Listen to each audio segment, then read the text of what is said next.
Alright, hello. Yeah, I'm much later than I intended to be today. I'm sorry about that. I was looking into possibly doing the sponsored stream for Lord of the Rings Rise to War, and I decided against it, I guess, ultimately. I probably won't be doing it. Unless something convinces me otherwise, I probably won't do it. Because the 2 gigabyte download is just too big, I think. I don't think that's reasonable. And I can't attest to the quality of the game. Maybe it's an alright game, I don't know. But if I had to guess, I would guess it maybe, like, not great. Just a guess, like, I don't know, I looked at a bit of gameplay. It seems like maybe it's okay, but I don't know. I'm not sure, and 2 gigabyte downloads, I don't know if I'd feel comfortable, like, kind of endorsing that, you know? So I'm probably gonna stay away from it.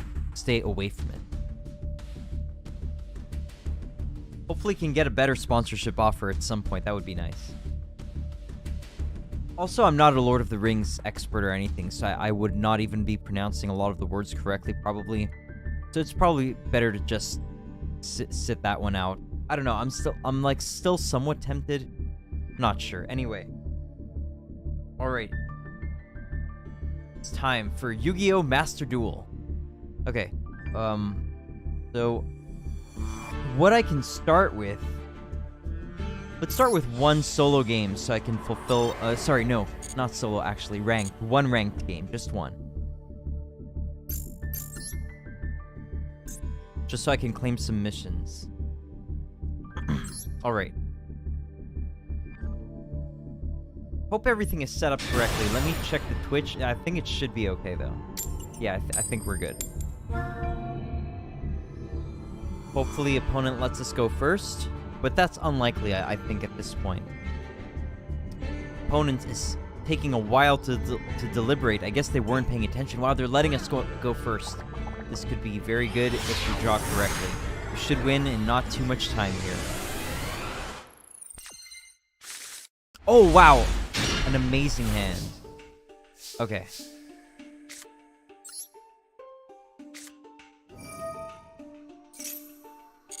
They don't have Ash Blossom. And we get called by the grave? That's crazy. Only a cross-out designator would have been better than that. So let's dig for the cross-out designator. I'm guessing the opponent is going to surrender.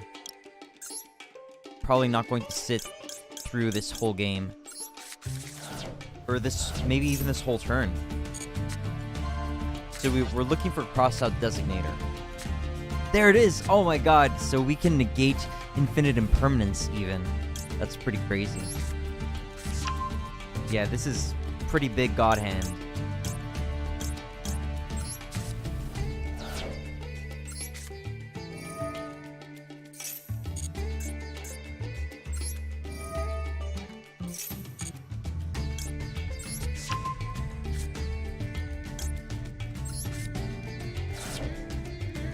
I'm predicting a surrender. I don't think they're going to sit through all of this. But we'll see.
Okay, wait, never mind, yeah.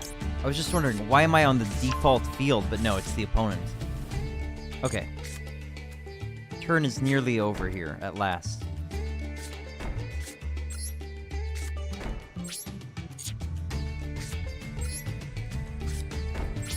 And that is probably game.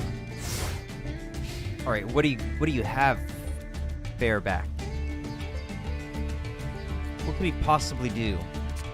He's got both Lightning Storm and Harpy's Feather Duster. It's a bit unfortunate. But we could still probably not automatically lose to them.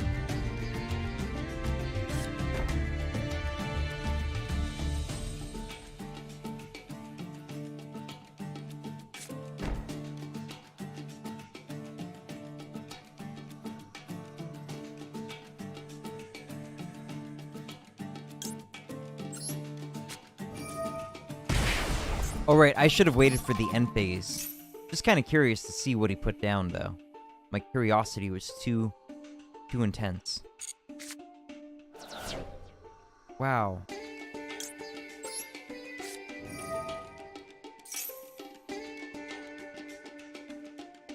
What could he respond to that? What does he have? Oh, yeah, a scoop. Okay, yeah. Exactly as I predicted. There was no way. Yeah. Alright, cool.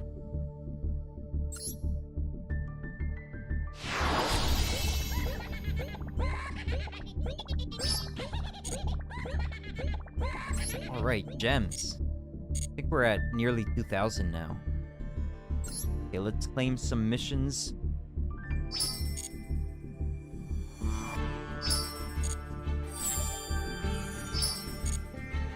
And I also have one reward here.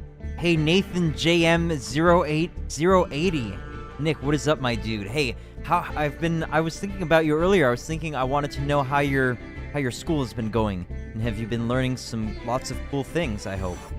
And how are you doing in general? So these are gems for level 32. We achieved. Equality 725. What's cracking? Hey, man.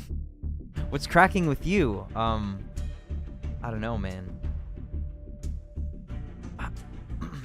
Today I spent a while thinking about maybe taking Lord of the Rings Rise to War mobile game sponsorship from Stream Elements. But the game is like a 2 GB download. That's way too big, man. I don't feel comfortable about asking people to download a 2 GB game on their phones. Nathan says it's been going good. Game dev streaming is slowing down a lot, but besides that, I'm good. Well, you've got school stuff to do, so it's totally plausible, Nathan. Don't be too upset about it. But yeah, you'll get some time eventually. But maybe better to just focus on your school projects and studying. Polly says, man, just chilling around, about to have a smoke. What about you, Nicholas, man? How are you doing, Nathan? All right, yeah, Nathan's good. Nathan's good. All right, very happy to hear it, Nathan. I'm thinking that I'm probably gonna give up on one of them. Give up on one of what? Your projects, you mean? Don't give up, Nathan. Yeah, I don't know. Like, I wanted to start streaming earlier today. This is pretty late, but just didn't pan out. Most likely streaming as something I'm not a huge fan of. Ah, I see, Nathan. Well, you don't have to stream, but like, you know, I think you should probably only stream if you really feel like you want to do it. Like, if you're not a big fan of it, maybe it's better to kind of put it aside for now and yeah, just focus on some other things. But yeah. Think about things and you'll see more clearly what you must do. Yeah, so good luck, Nathan. I'm sure you'll do great in whatever projects you really have your heart in. It'll be great, Nathan. Have a good smoke, Equality 725. Yeah, I just had a kind of a late start today, and then I was thinking about the possible sponsorship stream. That took a while of like reading and research and whatnot. Art of the cards. That's a good analogy. It's a good analogy, Nathan. I guess. Please do a sponsorship stream. It's for this game, Lord of the Rings Rise to War. I don't know, man. It's a 2 GB download. I don't know, like, I don't know, in case you didn't hear me say it. Like, and I was checking some other things, some other, you know, like phone games, and none of them are, like, even above a gigabyte download from what I see. I'll download it for you. Well, that's very kind of you, Quality725. Like, I don't know, like, I'm still not entirely opposed to the idea, but I'm really hesitant on it. Because, like, even on BlueStacks, I have to emulate it on BlueStacks. And then people have to scan my QR code to download it so that it, like, counts toward my, like, you know, progress or whatever. Whatever you decide. Okay, thanks, Equality725. I'll think about it. But it's a 2 GB download. Is that not incredibly huge for a phone? There's some that I saw at like 63, some at 317, some at like 600 or 700, maybe 800. But 2,000 megabytes? That's pretty huge. I don't know. Gotta think about it. Alright, but thanks for the feedback, Equality725. 725. Okay, so what I want to do next is maybe pull some packs. Aye, aye, Captain. Have you been playing some SpongeBob games recently at all, Equality, or have you taken a little break from the SpongeBob games? You haven't? Okay. Alright, let's go for some legacy packs. Yeah, let's open up 10 pulls of legacy packs.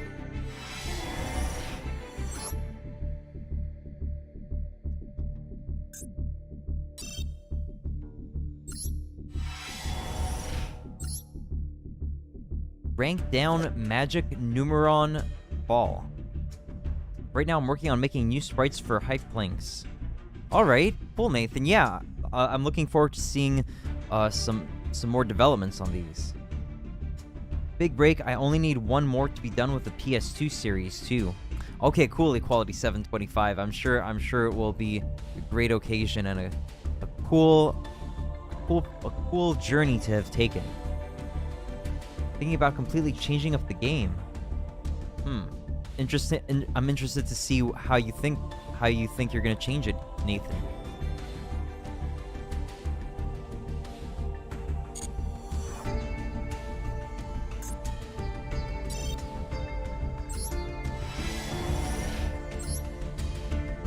Double payback.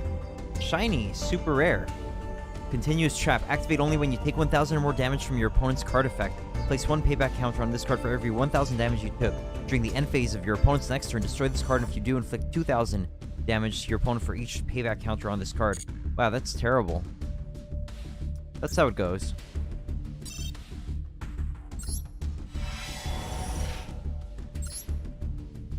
Decode Talker. Don't I already have so many of those? Yeah, too bad. Another one. Performage Trapeze Magician. Ultra rare. Wow. Sweet.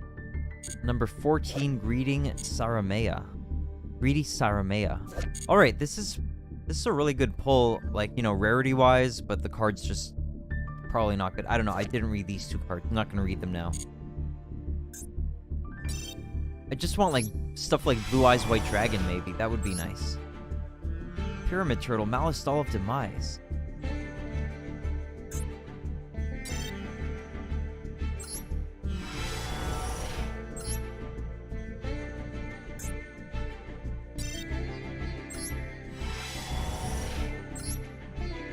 Summon Skull!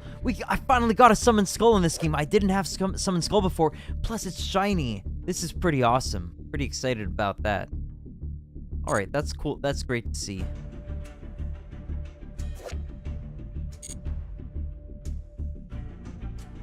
Thanks. Thanks, Equality725. We also got a huge revolution. Wow, I didn't have one of these before. You can tell when you don't have it because it says new. That's why you can see it quickly. Like, you could also see the numbers, the number owned. But if you see new, it means you didn't have it before. Alright, wow. We could go for 3 more pulls. So let's do it. What the frickin' heck, man? Oh my god! Did you see that? There was like nothing shiny. Oh my god, this is crazy. This is an amazing pull, man. Oh my god. That is That is amazing. I don't know if you're seeing this, but it's new. I didn't have this card before. It's Vanity's Ruler. It's ultra rare, and it's a royal. You have a 1% chance of getting the royal foil. This is really nice to get. Wow, cool. And it's a decent card. Cannot be special summoned. Your opponent cannot special summon monsters. So this is pretty brutal. If you can get this out and your opponent does not destroy it with like, you know, a spell or something, or a normal summoned monster effect, you have pretty much locked them out of playing the game. Because special summons are very important in modern Yu-Gi-Oh! For the most part. So this is really cool to get. Wow. It's level 8.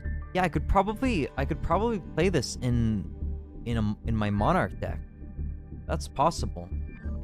Thinking about taking advantage of pre-made character template assets. Do you have some kind of link to show us what those might look like? Pre-made character asset. Wow, this is really nice. Alright. I mean, I don't know. What else can I say? It's cool to get a royal, like another nice royal. Wow. Because I don't have that many. That's really swell. Alright. Royal Rare Vanity's Ruler. Sweet. I found this. Alright, let's check it out.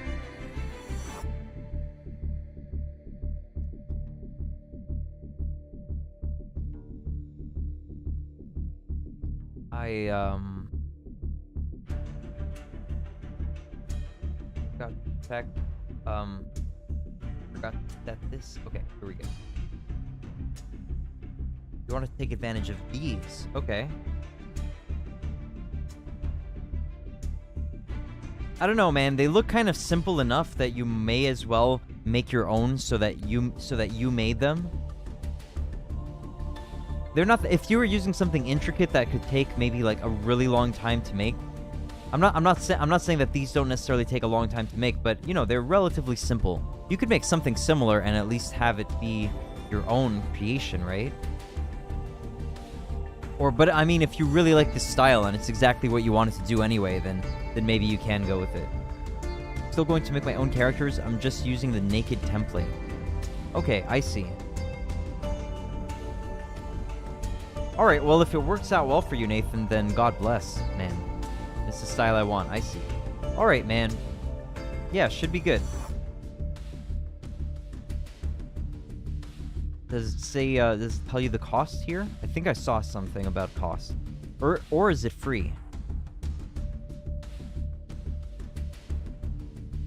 Okay, yeah, you have to pay at least $4 for the complete version license. Okay, I see. Alright, cool, Nathan. Thank you very much for sharing with us. Alright, cool. We got Vanity's Ruler Royal Rare. That's pretty sweet. How many pulls left? 2. We have 2 pulls left. Yeah, let's go for it.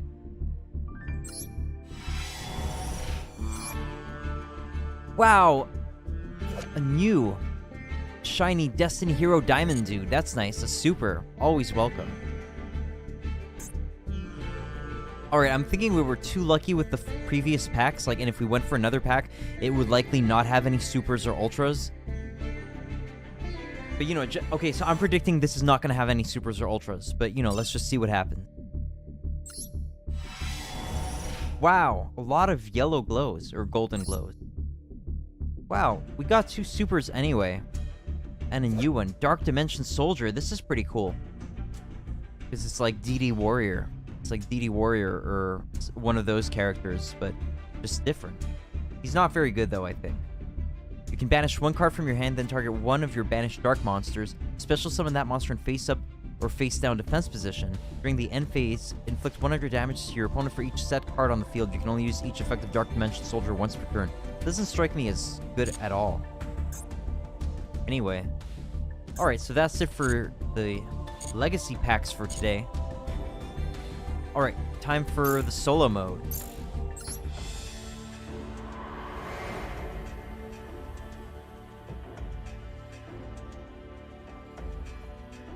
So let us go for continuing the SP deck challenge. Because these are like some classic Yu-Gi-Oh! Duels. Alright, so the opponent here is going to be playing Water Card. And we are playing... Right, wow, we're playing a Yugi-style deck again. A rock-type deck centered around the Magnet Warrior monsters. Your ace monsters for this deck are Valkyrie and the Magna Warrior. Oh, that's kind of yikes. Valkyrie and the Magna Warrior, wow. And Berserkion, the Electro Magna Warrior. Okay, that one's probably much better. When dueling, make sure you know the monsters required for their special summons as well. The opponent will use Fury of Kairyu Shin and Torrential Tribute in tandem to not only destroy all of your opponent's monsters while protecting your own water monsters from being destroyed with Torrential Tribute. Also, keep an eye out for Levia Dragon Daedalus, which will destroy all other cards on the field when its controller sends Umi to their graveyard. There are many other cards that revolve around the field spell Umi, so take care not to leave Umi and other related field spells hanging around for too long. Alright, let's see how we can defeat this opponent.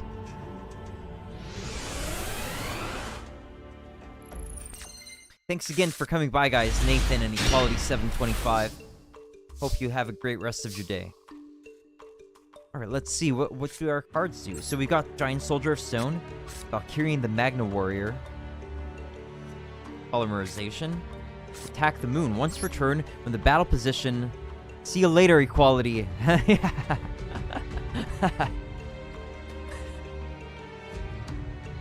Oh, before you go, let me do a quick shout out. Equality is back with all kinds of cool streams. Good to see Equality725 back. You're staying, okay. Once per turn, when the battle position... Back, baby. Right. Quality is real back, baby. Once per turn, when the battle position of a rock monster you control is changed, you can target one spell trap your opponent controls, destroy that target. Wow, that's a big yikes. Magnetic Field. If you control a level 4 or lower Earth Rock monster, you can target one level 4 or lower Magnet Warrior monster in your graveyard, special summon it. You can only use this effect of Magnetic Field once per turn. Once per turn, at the end of the damage step, when an Earth Rock monster you control battled an opponent's monster, but the opponent's monster was not destroyed by battle, you can return that opponent's monster to the hand. Okay, so that might be useful with our Giant Soldier of Stone, so let's see what happens here. Hey, R&B Pikachu, no, forgive me, man. I wanted to catch some more of your recent streams, but I just wasn't able to. I hope you've been having some awesome spooky streams, R&B Pikachu. Nick Peck. I don't know why you guys call... I don't know why you call me that. They've been super fun. Alright. I hope you haven't been getting too terrorized, R&B Pikachu. Later-chu. Your name is Nick. Your name is Nick? You have huge pecs. No, man. I'm not gonna show you, but I promise they're not huge.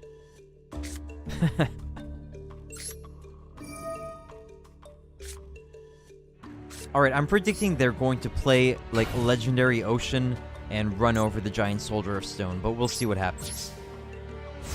Hence the name Nick Peck. Alright, well, thanks for the explanation, R&B Pikachu. Yeah. Oh, wow, we're gonna get to use Attack the Moon. That's pretty poggers, I guess.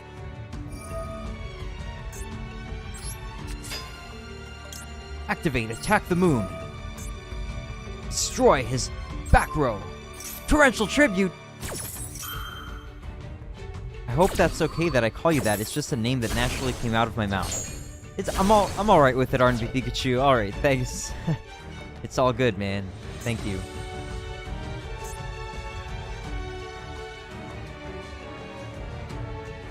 Alright, let's, I guess let's pass, yeah.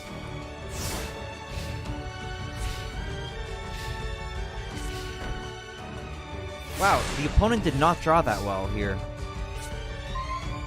Oh wow, we got a Magnet Warrior. Okay, let's summon Gamma, the Magnet Warrior!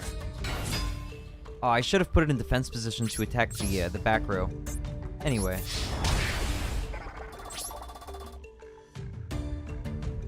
I understand you haven't been able to make my streams. R&B Peekaboo tends to start late. That's part of it, and also sometimes I just have, like, you know, other obligations, like last night I had to like play piano at the restaurant, and then I get home and, you know, it's either kind of late or like I'm just like about to sleep, stuff like that. Nicholas is an actual Yu-Gi-Oh character. What makes you say that? But thank you. I guess that's pretty kind. That's a pretty kind statement, Equality725. That's cool that you play piano at a restaurant. It can be, yeah. It can be pretty cool. Thank you. Your mannerisms. Alright, well thank you, Equality725. I appreciate it.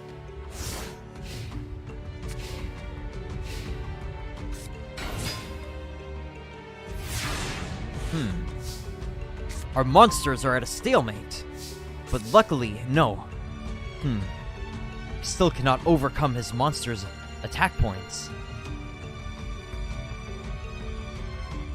Oh, I could use Attack the Moon. It's not... Oh, Attack the Moon is a once per turn. But let's do that. Activate Attack the Moon. Destroy his face down card.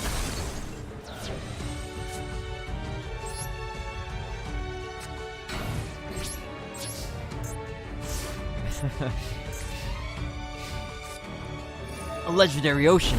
This is bad news now.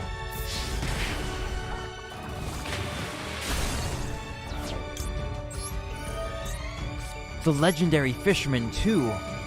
Oh my goodness.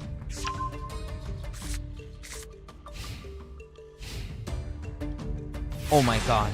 No. Left the field because of an opponent's card effect. Did his effect activate or not? No, it didn't activate because it's not in public. No, it did activate! Why, then? Alright. We got Levia Dragon Daedalus. We drew Gaia the Fierce Knight. Why the heck do we have Gaia the Fierce Knight? Like, what could that possibly do? This is bad, man. I'm waiting for that R&B Pika hoodie. Oh, wow. I was lurking last night. The pint glass was cooking with the wife. You like cooking with the wife, right? Yeah, it must be a great time. You know, R&B Pika hoodie. You were cooking with your wife while wearing an R&B Peekaboo hoodie? That will be on the 29th. Alright, cool stuff, man. Very nice. Oh, we can destroy the legendary ocean. We can do that. And what is this? Sea stealth attack. Right.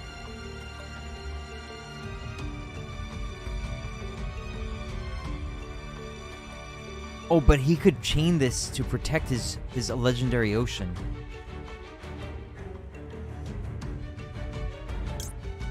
Nonetheless, let's try to destroy it. He didn't save it. Oh, I can special summon it with this.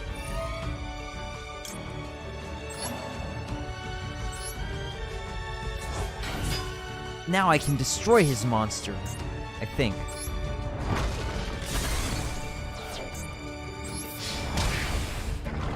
No, I don't destroy the legendary... I don't destroy the legendary ocean.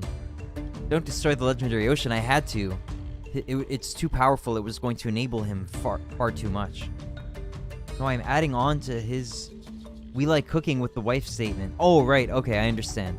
And I want to grab a Gamochi mug when we get some moolah. Gamochi mug. Oh, I didn't even see that. I'll have to check that out. Alright, this magnetic field card is not bad. It could give you lots of monster reborns. Oh no, he's going to get another legendary ocean with his Warrior of Atlantis.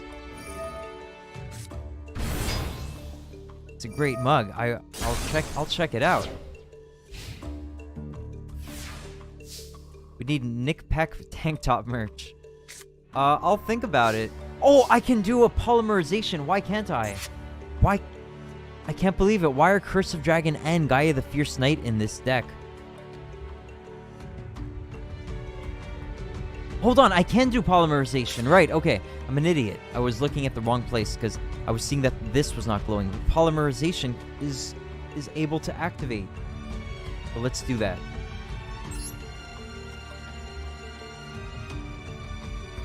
Thanks for being such a creative fellow. I need some Cali merch. You're not an idiot, Nick. You're a genius. I don't know, R&B Pikachu. I'll try my best. Just gonna try my best. Okay, I have to read through all of our options here, so this is gonna take a while. Curse of Dragon, the Magical Night Dragon. If you fusion summon a level 7 Dragon Fusion monster, you can also banish monsters from your graveyard as material. If this card is fusion summoned, target one spell trap in your graveyard that mentions Gaia the Dragon Champion and add it to your hand. You can only use once per turn. Sky Galloping Gaia the Dragon Champion. This card's name becomes Gaia the Dragon Champion while it is on the field. If this card is special summon, you can add one Spiral Spear Strike from your deck or graveyard to your hand. When this card declares an attack on an opponent's monster, you can change the battle position of that opponent's monster. Okay, that's a good candidate. And Gaia the Magical Knight of Dragons. The card's name becomes Gaia the Dragon Champion while on the field. You can only use each of the following effects of Gaia Magical Knight of Dragons once per turn. During the main phase, quick effect, you can target one other card on the field. This card loses exactly 2600 attack, and if it does, destroy that card. When this card destroys an opponent's monster by battle, you can make this card gain 2600 attack. I think I'll go for the guy that lets us get Spiral Spear Strike. I'm not sure if that's in the deck. What kind of music do you play at the restaurant? Me just looking at the colors on the screen. Yeah, there are some pretty colors in Yu-Gi-Oh stuff.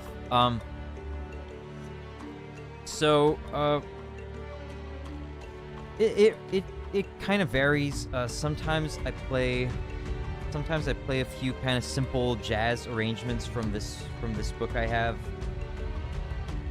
Frequently, you know, people like to hear some Elton John and Billy Joel songs. You know, some Beatles songs, they like that sometimes. Sometimes some more recent pop songs, you know, like a couple of those Ed Sheeran songs, or you know, sometimes I play a song by, like, you know, that one popular John Legend song, or the I like Rihanna's Umbrella, you know. Yeah, kind of a little bit of everything. Yeah, sometimes people request.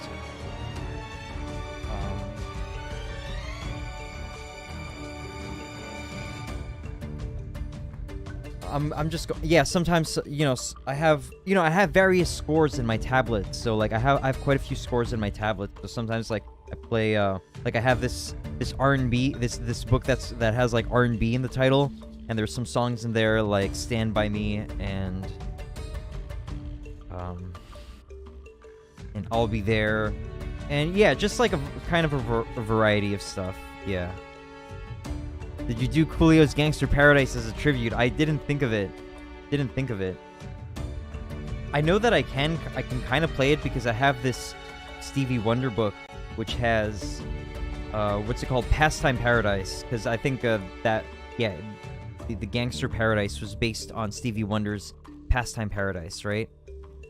So, yeah. You tagged Nathan. You tagged Nathan, R&B Pikachu. Maybe that was, Oh, Nathan is there. R&B Pikachu. Right, yeah. Nathan is there. Right, I missed it. He's there because of the purple names. Yeah, right. Can I make a request? Yeah, definitely. Equality 725. Do you have a request?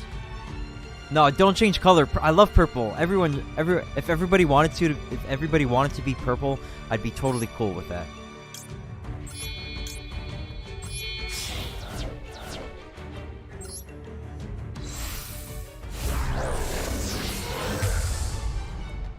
Now, can I activate his effect? Oh my god, his effect doesn't even activate because we don't have Spiral Spear Strike in the deck. That's really bad. Oh my god, that is so bad. That's unfortunate.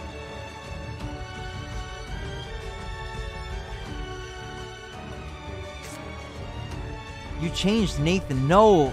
I love purple, man. Never gonna give you up. Oh, you got me, man. You got me, man. You rickrolled me through the chat.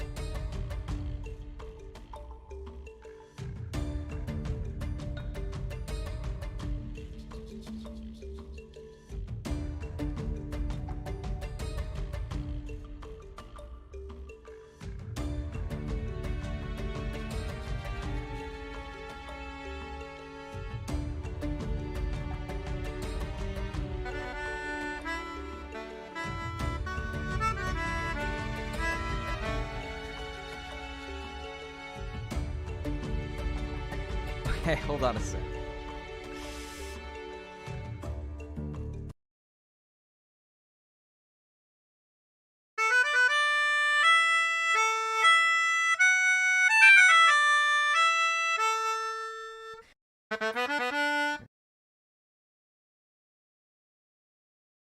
Think I'll cap it there, just because you know I'll probably make mistakes because I'm not ready for it, and you know just to avoid copyright issues or whatnot. Yeah.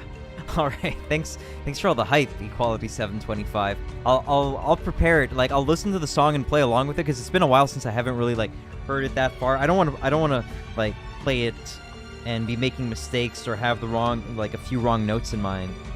I think your pecs just grew in size after that.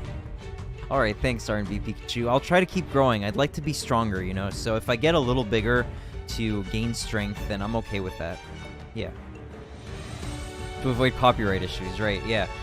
Man, I don't know if you know about how you... Oh, equality changed to purple now. You didn't have to do that, man. If you want to keep the blue, you can keep the blue, man. It's all good. Jeez.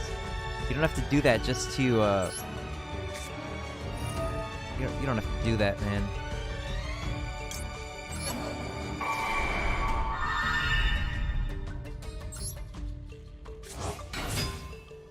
Shoulda Nathan changed. Downloaded Omega Strikers. That game looked fun. Omega Strikers.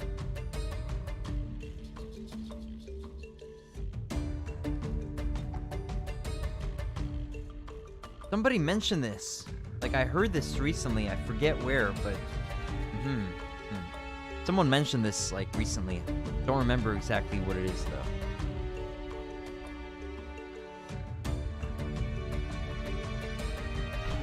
Let's play. Let's go. Let's leave. All right. Have a great gaming session, guys. Thanks for coming by again. I really do appreciate it. Very kind of you. We're in big trouble here. Big trouble. You're here to stay. All right. Thanks a lot, guys. It's very kind of you. One way or another, it's all good. I have an effect. Change the battle position. Nah, we don't need to do that. Oh no, what's he doing? Why did he do that? Why did he freaking do that? Oh right, this effect. Alright, yeah, I think it's over. We can't win here. Unless... What the heck? Oh, that's not a once per turn. It's just like infinite. I just can't... Wow, okay. Hey, well, you can... Thanks for hanging out, guys. I do appreciate it. You're welcome to stay for as long as you like. Man, Nick all good at this game while I can't even progress through inscription.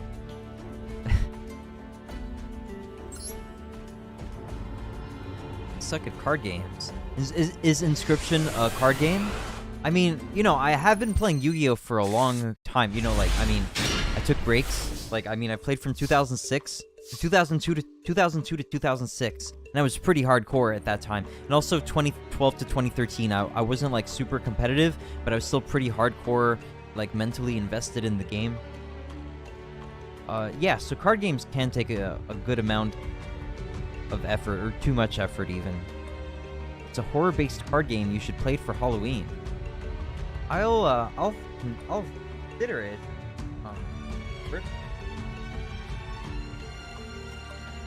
I'll consider it. I don't know. I feel like I just have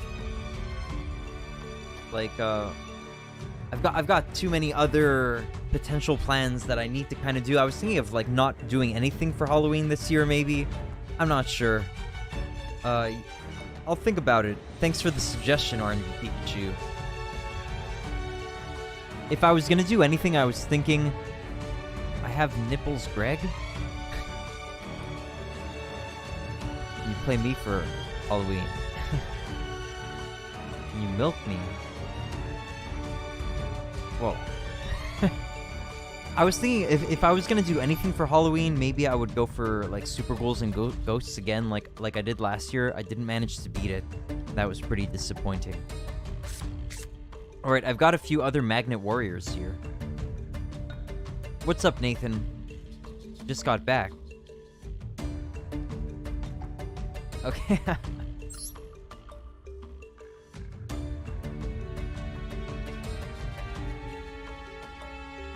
I think RNB Pikachu was just kidding around. Right, I just got back and heard Nick say milk. Well, RNB Pikachu has said, his Equality has said, can you play with me for Halloween to RNB Pikachu? And RNB Pikachu said, can you milk me? So I was just reading that. Oh, they're movie lines. Okay, I see. Movie line. Alpha, the Electromagnetic Warrior. This card is normal or special summoned. You can add 1 level 8 Magna Warrior monster from your deck to your hand. You can only use this effect of Alpha, the Electromagnetic Warrior, once per turn. Wow, that sounds great. During your opponent's turn, you contribute this card's special summon 1 level 4 Magnet Warrior monster from your deck. This is a quick effect. Oh my god, that's crazy good. Yeah, we'll definitely use him. Unless this one is really good. For Meet the Parents. Oh, or I think Meet the Fock, or... Right, I remember thinking these movies were pretty funny back in the day when I saw them. Calm down, guys. This is a Yu-Gi-Oh! Stream, says Nathan. Nathan has a custom color font. I can't find it. Is it custom, Nathan? Okay, Gamma, the Electromagnetic Warrior. This card is normal. This is not an ordinary Yu-Gi-Oh! Stream. This is a Nicholas Petrus Yu-Gi-Oh! Stream. I guess you've got that right, RNB Pikachu. Oh, Nathan's got a custom color. That's sweet.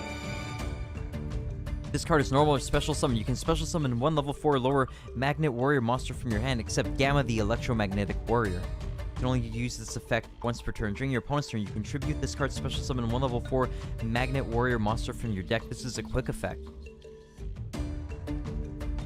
Wow, this is awesome. So let's activate Magnetic Field. He paid $80 for the custom color. Gamma male, right, yeah. Alpha, Gamma, right. Let's summon Gamma. Activate effect. Special summon Alpha from the hand. How strong is it? Wow, 1700. We are Omega males. I love the sound of Omega male. I like that a lot. That's the one I would like to go for, I think. Apparently it's like considered not good, but I just believe that the definitions are incorrect. Come on, man. Omega? Like, that's way too cool.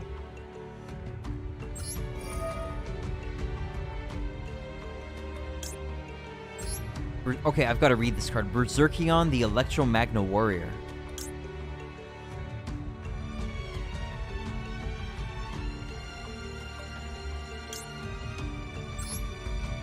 You must first be special summoned from your hand by banishing 1 Alpha, the Electromagnet Warrior, Beta, the Electromagnet Warrior, and Gamma, the Electromagnet Warrior from your hand, graveyard, and or face-up from your monster zone. You can banish 1 level 4 or lower Magnet Warrior monster from your graveyard, then target 1 card your opponent controls. Destroy it. This card is destroyed by battle. Or if this card in its owner's possession is destroyed by an opponent's card effect, you can target 1 each of your banished Alpha, the Electromagnetic Warrior, Beta, and Gamma. Special summon them. Wow, this is a really good card. Nice. Oh, we can Xyz summon Giant Soldier of Steel. This card is unaffected by other monsters' effects. Once per turn, during either player's turn, you can detach one Xyz material from this card. It gains 1,000 defense until the end of this turn. If it does, you take no effect damage from your opponent's cards until your opponent's cards affect this turn. All right, not good. It's not a good card. We end turn here, and during the opponent's turn, we will be activating these effects. Extravagance. Yeah, it's not a good card. Because these cards have much better effects. Now I can just tribute and special summon a level 4 Magnet Warrior from the deck.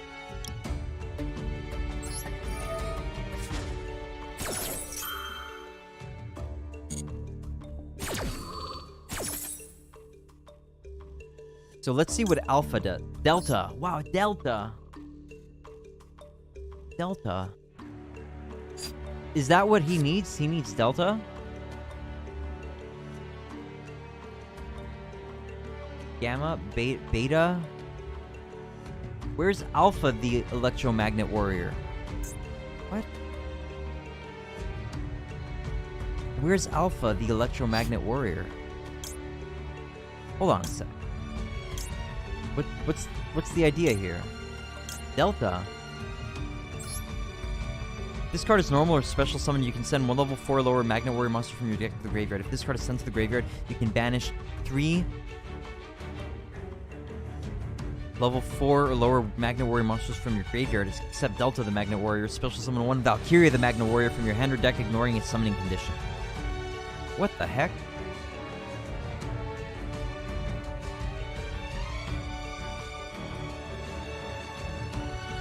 Alright, let's just summon whoever has the biggest stat here. That's an 1800 defense. Yeah, I guess let's go for the 1800 defense.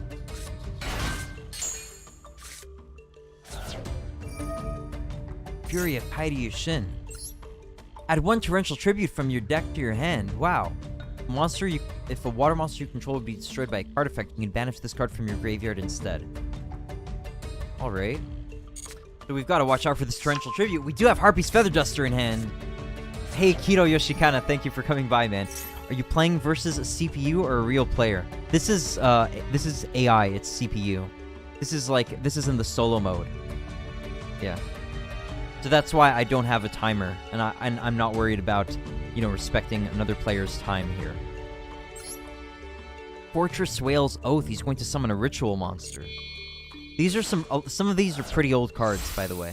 Oh, he tributed the Legendary Fisherman 3? How many Legendary Fishermen are there? 3, wow. Legendary Ocean. Oh no.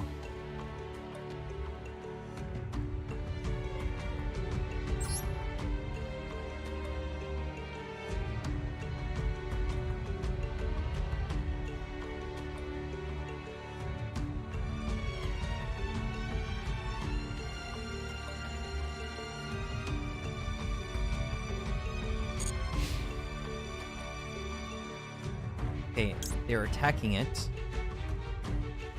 We will activate this effect. In order to summon Delta the Magnet Warrior, I guess. Right.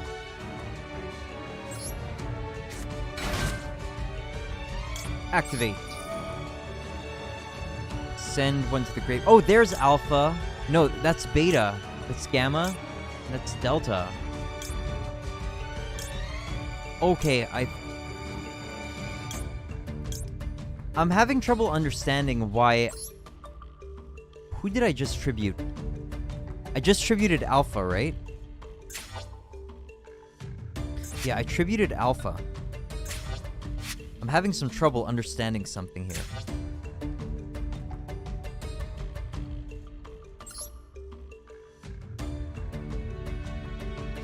You contribute this card special summon 1 level 4. Oh, okay, that's the reason. It's because it's asking for level 4 summon, but those were level 3. Okay, my mistake. I didn't notice the difference there. All right. I have to choose a card to send to the graveyard. So who has a good graveyard effect?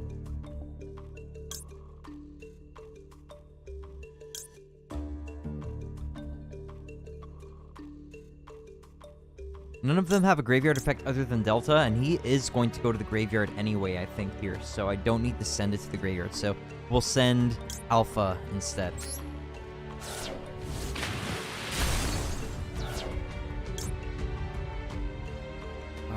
Don't activate Magnetic Field on the Fisherman. We want to activate it on the Ritual Monster. Oh, he's not attacking with the Ritual Monster? I guess he knew that I would send it back to the hand. Alright. How do you collect cards or build your deck in this game? Do you have to purchase virtual booster packs or decks? For the most part, that's how it is. Like, when you start the game, the game gives you some, like, it gives you a starter deck plus one of 3 decks to choose from, and you can later, or like, get the other 2 decks that you didn't choose through the rewards in the missions tab. But yeah, it's like a free-to-play game, and you can spend money on it, but I haven't spent any money on it, and I won't spend any money on it. But I do play it, like, I do log into the game daily to get certain free gems, you know, and do a couple missions here and there. But yes, basically you get gems from playing, you know, the solo mode or doing the missions, playing rank and whatnot. And you can get... And with the gems, you can buy some structure decks that they have available, and also booster packs. So yes, it's basically that. And there are also crafting points in this game.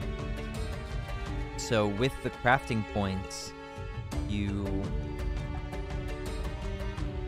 can craft any ultra rare, super rare, or normal cards you want. Usually you care about the rare and normal part, like rarities like N and the R. Those are plentiful. So it's the super and ultra rares especially that are the precious resource. So I hope that I've answered the question you know, adequately. Thanks for asking, Kiro Yoshikana.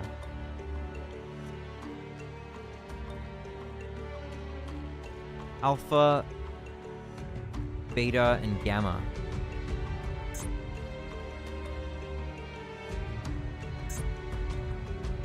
Okay, so first of all, let's do the Harpy's Feather Duster.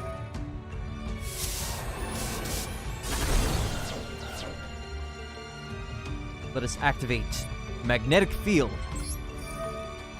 A special summon.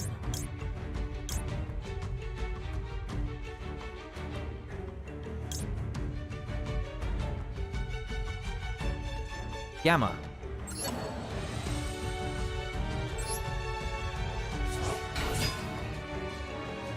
Yes, thank you. I'm sure there are players out there who have very strong decks and rare cards. Yeah, definitely. There's no applicable card. What? No. That's very sad. Oh my god. Unfortunate.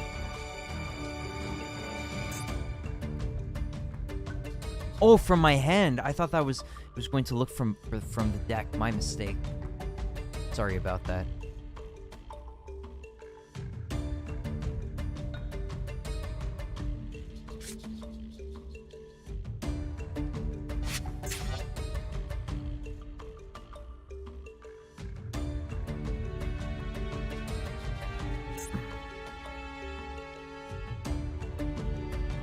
Alright, let's just use the Raigeki. Let's just go full offense, even though we can't do very much here. Would you be able to compete online with your current decks? I do. I have some decently powerful decks, like not incredibly powerful. Kind of because I don't want to spend the resources, but yeah, I do have a good amount of decks in this game. Like right now what I'm playing is with a loner deck, so in the solo mode, like, you can face the same challenges both with your own deck and with a loner deck that they give you. And this current solo mode that I'm playing is kind of you know, it's kind of like the some scenarios from early Yu-Gi-Oh anime. Like, this is kind of versus that Mako Tsunami guy, you know, based like with water, and we're playing like Giant Soldier of Stone and Magnet Warriors, like Yugi did at certain points in the anime. Oh, what the frickin' heck? Raigeki didn't destroy. He used Fury of Kairyu Shin. Oh. That's unfortunate. Alright. No big deal.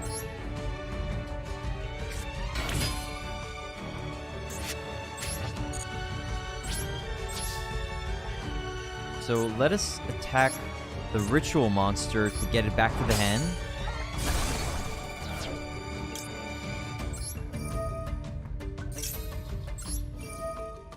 The main deck that I have... Okay, so... Oh, I'll tell you, Kiro Yoshikana. So when I started the game, I was playing with Monarchs. I was using a Monarch deck. And when I had enough, like, gems... Yeah, when I had enough gems, I pulled for Toon cards. So I made a Toon deck. So I was playing Toons for a good while. And I was also kind of working toward building a counter fairy deck, meaning there's some fairies, like there's a fairy called Bountiful Artemis, that every time you resolve a counter trap, you draw one card. So, but it's not really good, but I was kind of, interested in that. So, I'm kind of working on that, but it doesn't really work out that well. And it's a drag to play, like it's a real grind, like the games basically last forever. And even if you draw, it's very hard to draw a good hand. And even if you do draw a good hand, like, the games are a pretty big grind. It's not easy. And I was also trying to get a relinquished, millenniumize, restrict kind of deck put together. But the one that's really competitive that I played when the cards came out, and that's my main kind of ranked deck, is Fluanderies. It's a bird-based deck. It's pretty strong. What it does is a lot of normal summons, which is strange, because usually you only have, like, one normal summon per turn, or sometimes some cards give you extra ones, but these cards just, like, continuous normal summoning, and they're pretty strong. And they're birds, and I like birds. But yeah, so I play Fluanderies. It's pretty strong. Yeah. Nicholas, man, I take you've played the Eye of Judgment game for PS3. No, I haven't. I don't think I've played any games beyond, like, PS2. I don't think I've played PS3 and onward. Playing with Final Countdown is also a grind. Yeah, what people have been playing sometimes for Final Countdown in recent times in Master Duel. What about it, Equality? It's a good game? I take it. What people play sometimes is Crooked Cook Final Countdown. So they have this card, Crooked Cook, which when you don't have any other monsters, or you don't control any other cards, Crooked Cook can't be destroyed, or is, like, unaffected by your opponent's cards. And plus, it's an Xyz monster, so when it's summoned with this card called, I think, Right Hand Shark, it's not destroyed by battle. So it's nearly invincible. So this is what people have been playing sometimes. I'll type it out in case you want to check it out. It's like Crooked Cook Final Countdown.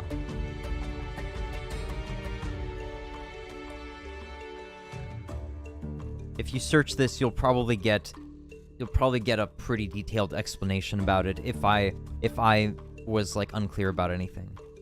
My dad played it. I don't know. I see. Okay. You haven't played it? Crooked Cook. Do not misspell cook. Right. What a funny guy. Select the card in the graveyard to banish. What are they talking about?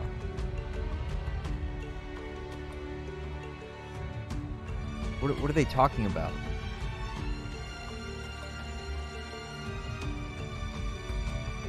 What are we talking about now? Okay. You can banish 3. Oh my god, I can summon a big dude. Okay.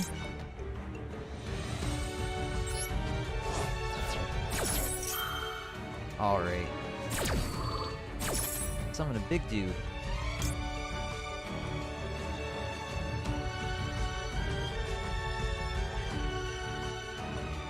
Summoning Valkyrion the Magna Warrior.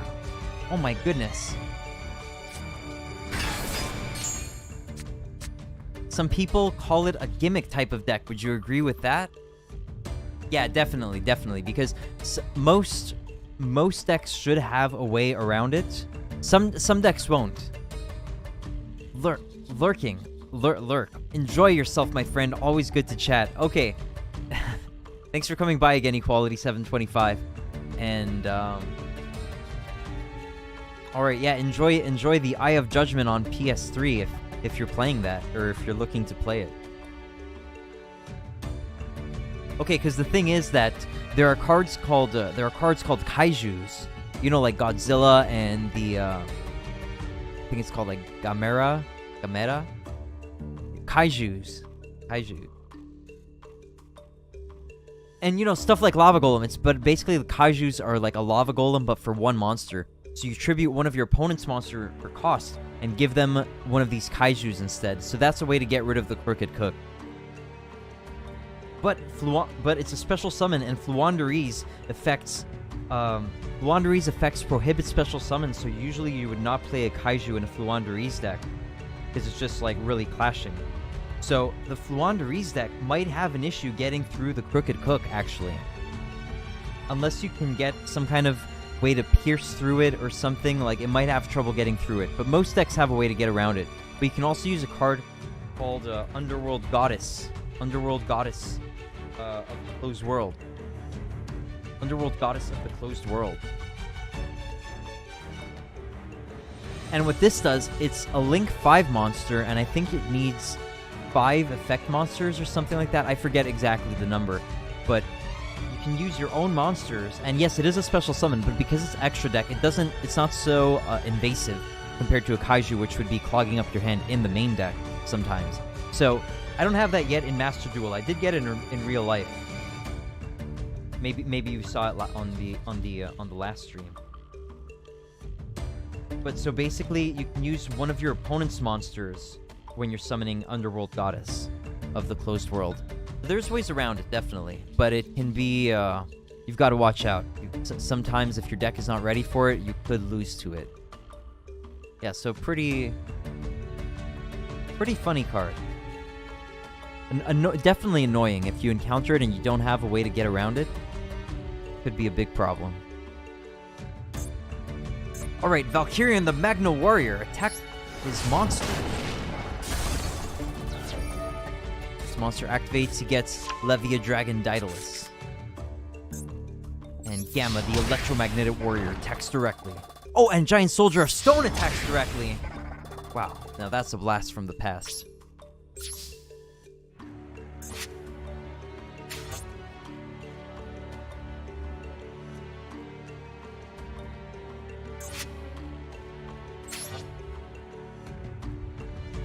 Alright, and I think that will end our turn.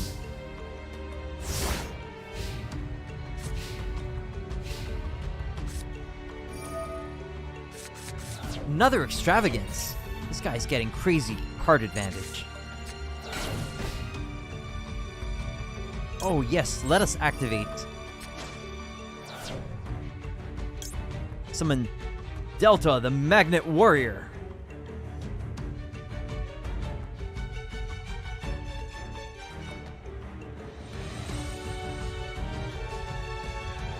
Right? Or do I want something else? What do I need to summon Berserkion? The Electromagnetic Warriors, right? I need the level 3s.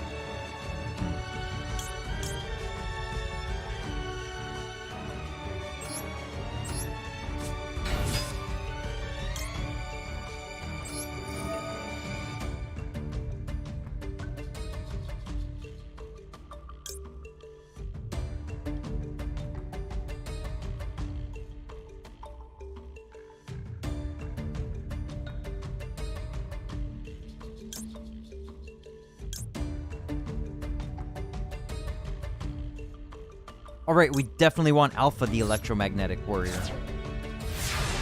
Alright, we might win on this game. We got Pot of Extravagance! What? We drew Pot of Extravagance.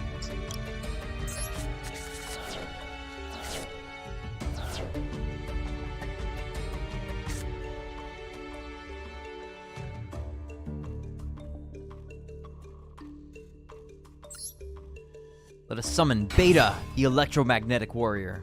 Hold on.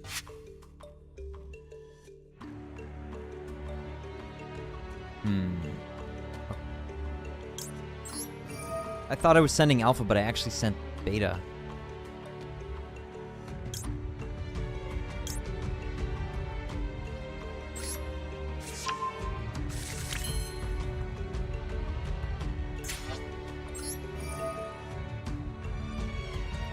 Now we want to summon one of these cards.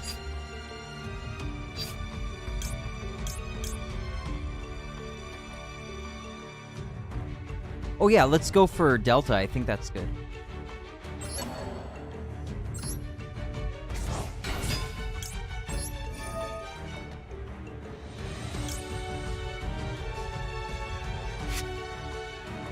Beta, Gamma, and Alpha. Right? Yeah. And then we'll be able to summon Berserkion, the Electromagna Warrior, imminently.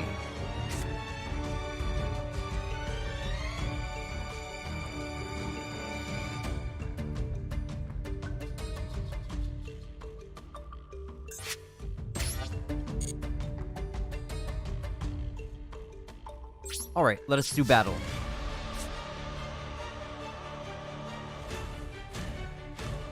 We could possibly just win here. So let's see, 16 plus 16 is 3,200. 4,500. We could win if he doesn't have any traps.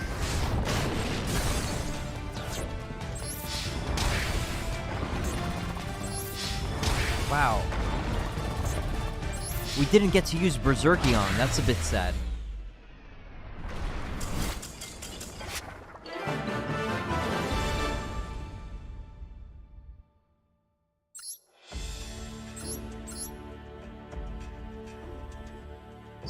Thank you, Kiro Yoshikana. Oh, I can take this opportunity to maybe... I'll just show you some of my deck.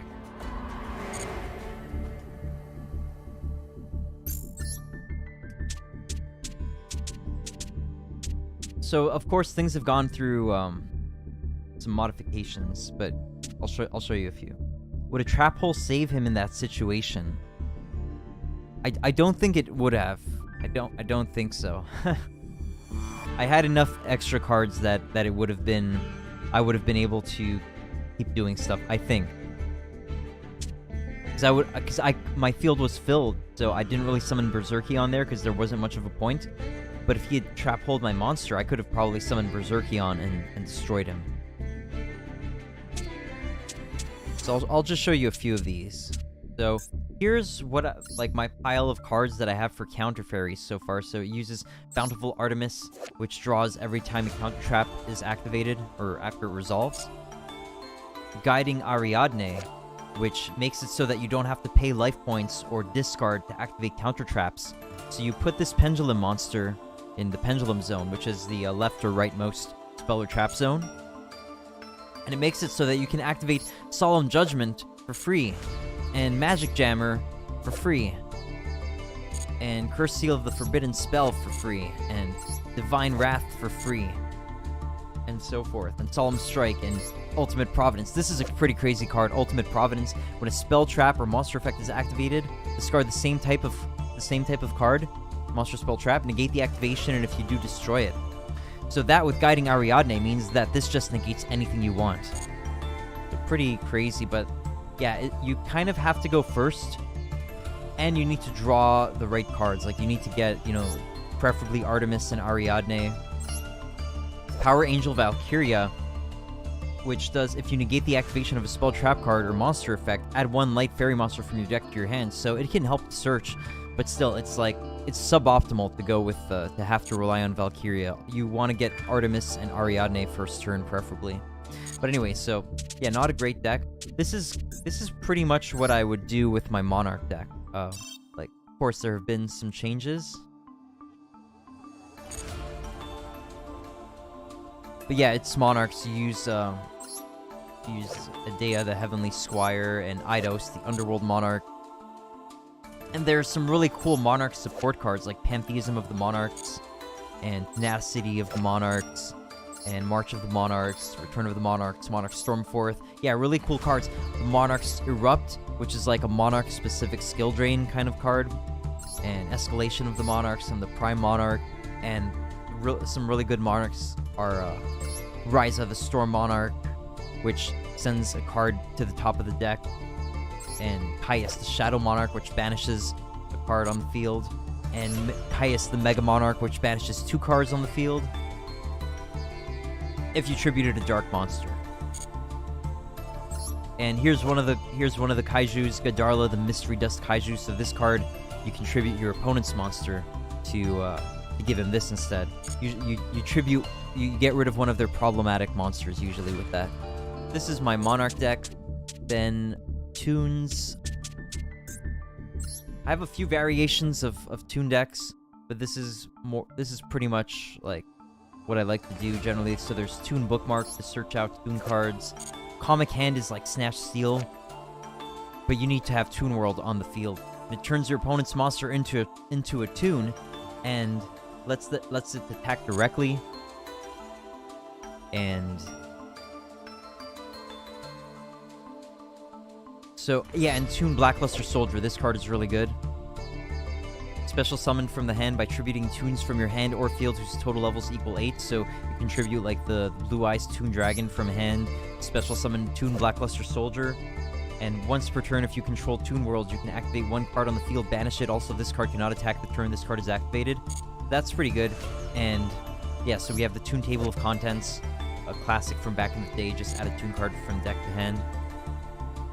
What is really awesome is this card, Toon Kingdom. When this card is activated, banish 3 cards from the top of your deck face down. This card's name becomes Toon World while it is in the field zone. And this is the next things are pretty crazy. Your opponent cannot target Toon monsters you control with card effect. If a Toon monster you control would be destroyed by battle or card effect, you can banish 1 card from the top of your deck face down for each of those monsters instead. So this is a pretty crazy card. But yeah, overall the deck is just not incredibly strong. Also, Toon Bookmark. If Toon World would be destroyed by card effect, you can banish Toon Bookmark from your graveyard instead. So yeah, that's very cool stuff. Here's somewhat of a variant. So yeah, I like to do, like, you know, give the opponent Lava Golem, then steal it back with like the Comic Hand. And in this variant of the deck, what I was doing is actually I'm about to play this deck. I'm about to play this, so you'll get to see it in action. But like you could play this card, Toon Rollback. You target one of your Toon monsters you control. It can attack, make a second attack. So you can do a fast game ender like that. And we've got other cards like Toon Ancient Gear Golem, whatnot. Yeah. Oh, that was a mistake. Very nice surprise. You can get access to all these cards without paying. Yeah, you can. You can get a lot. Like this game, I've seen the comment a lot that the game is very surprisingly free to play. Like it's friendly to free to play players, and you can buy gems, but they're very expensive. So like buying gems is actually quite, it's like not very encouraging. So yeah. Anyway, so here's some Millennium Eyes stuff. Millennium Eyes Restrict. Got the super polymerizations. Yeah, sometimes you get really bad luck with packs, but sometimes it's fine. Yeah, okay, so this is my main competitive deck, the Fluonderies. Sorry, my voice messed up there. Fluonderies relies on Robina, Fluonderies and Robina. I love the artwork too. Big fan of birds. Eglin, Stree, and Token, and uses Fluonderies and Empen and Rise of the Mega Monarch and Mist Valley Apex Avian. It's very strong. Maybe I'll show you each of the decks. Like if you but don't feel pressured to stick around. If you have to go or like whatever, definitely get going, man. Don't delay your other important activities. But yeah, some really good cards here, like their field spell, Fluonderies and the Magnificent Map. The Unexplored Winds. So like if you are around for me to play this deck, I'll explain it as I play it, and you'll get a better understanding of it. Yeah, let me show you so what am I looking for? Gems. Okay, yeah, so check out the gem prices. Very, very expensive.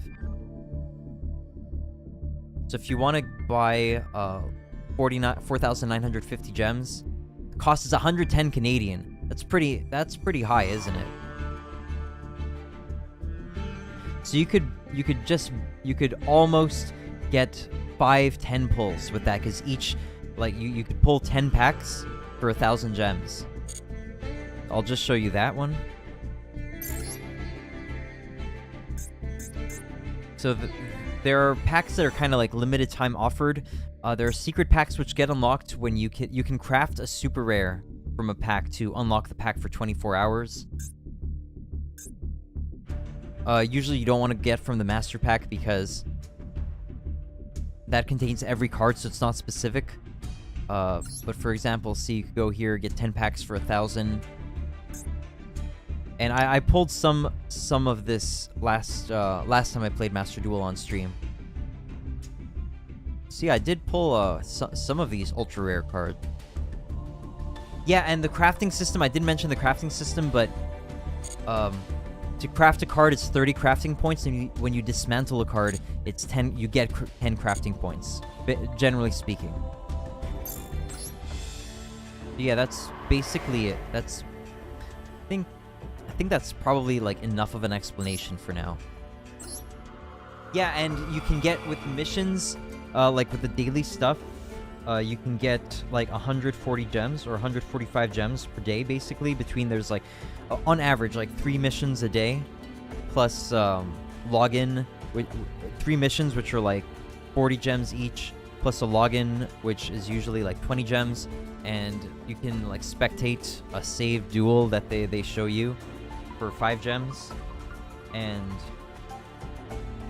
that's like 145. And between that and like in solo mode, you can get gems, and in the events, you clear the events. Like they have like 7 or 10 day events sometimes, and you play against people, and you just like you try to rack up medals, and you know, with the medals, with the amount of medals you gather, you get rewards, you get gem rewards. So you can easily get like about I would say maybe, what is it, like about 4,000, maybe 3,000, maybe 5,000 gems per month for free. So it's really not bad. Yeah, I wouldn't recommend spending money on the game. Like, just capitalize on the free gems.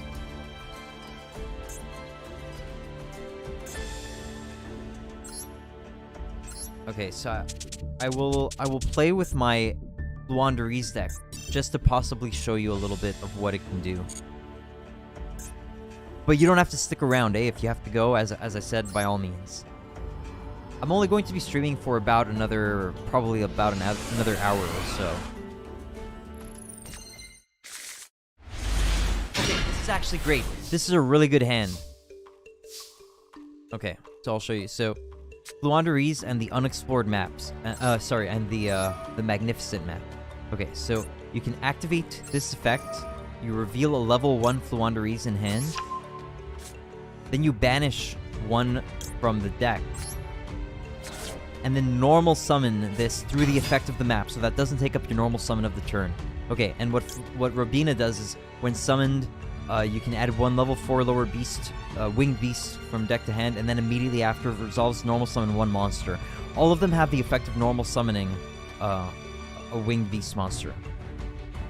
And also, all of the level 1 birds have an effect of when you summon a winged beast, they add themselves from being, like, they're banished and they add themselves to your hand. So we get Eglin to hand.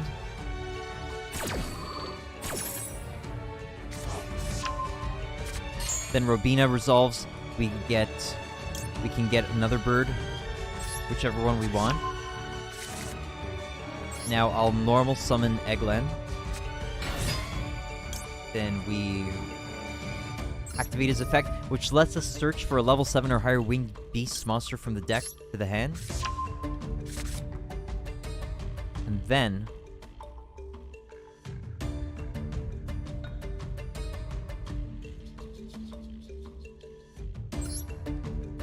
normally what Stree does is target a card in graveyard and banish it, and then normal summon a winged beast. But there are no cards in graveyard right now. Anyway. So now I will summon Fluanderies and Empen by tributing Stree and Robina.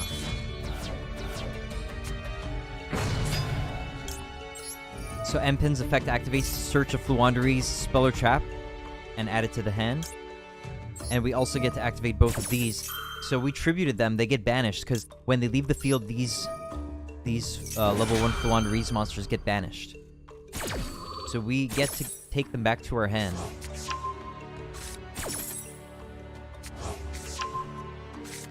And then normally M-Pen would search for Laundries and Dreaming Town. What this does is during the main phase, immediately after this effect resolves, normal summon one level 4 or lower winged beast monster. So you would use that during your opponent's turn to do a huge combo, like all over again. But we already have that, so we can get Laundries and the Unexplored Winds, which is pretty cool.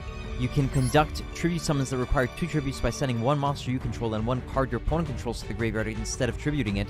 It's still treated as a tribute summon, so that's pretty crazy. Very strong. So we will activate that so that we can tribute our opponent's monsters if we want to. And we'll set the Dreaming Town so that we can normal summon on the opponent's turn.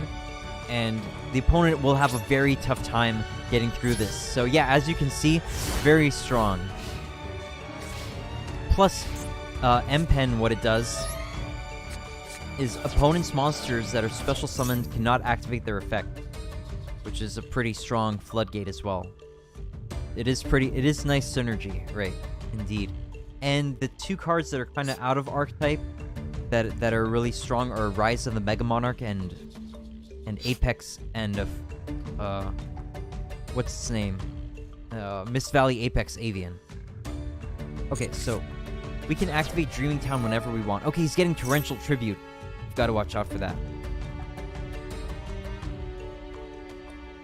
You can banish this if he could banish this card if his water monsters would be destroyed. So we will banish this with Stree so that he can't take advantage of this effect. So he's getting Torrential Tribute. We've got to watch out for that. He's activating a Legendary Ocean.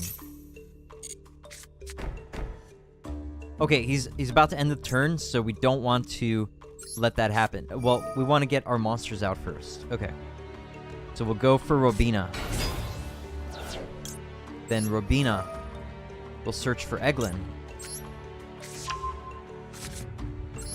Then we will summon Stree and banish that Rage of Kaidyu-Shin, I think it's called, right? Fury of Kaidyu-Shin. So we banish that.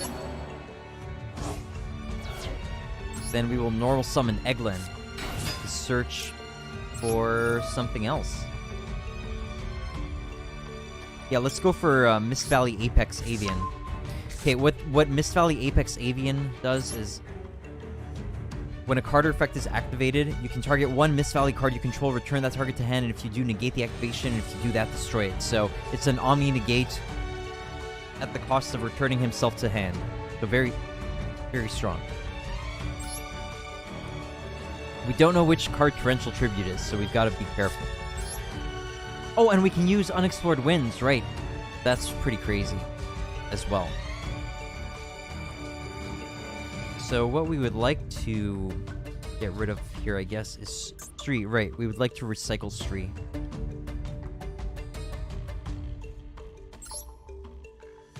And we'll send that. We nailed the Torrential Tribute. Nice. But we can do other things next turn. Yeah, the opponent is just totally demolished here. Oh, he set another card. It could be Torrential Tribute. Wonder what it is. Okay, but we will summon Ryza by using Unexplored Winds. We send the opponent's card. So we will send here. Yeah, we can send Robina. And we'll send that new card he set. What could it be? Tornado Wall. Wow, I don't know if you remember that one, Hiro Yoshikana. And now what Ryza does is select a card on the field to return to the deck. So this basically clears a card off the field, plus kind of like locks off their next draw. They have to redraw the same card. That hurts a lot. Let's send a Legendary Ocean. And from the grave, we can... And it also stacks a card from the grave, which is really crazy strong. Yeah, so let's stack Tornado Wall, activate Robina, get it back to the hand. It's Torrential Tribute! Wow, he had another one. He set 2 Torrential Tributes initially. So we'll negate that with Mist Valley Apex Avian.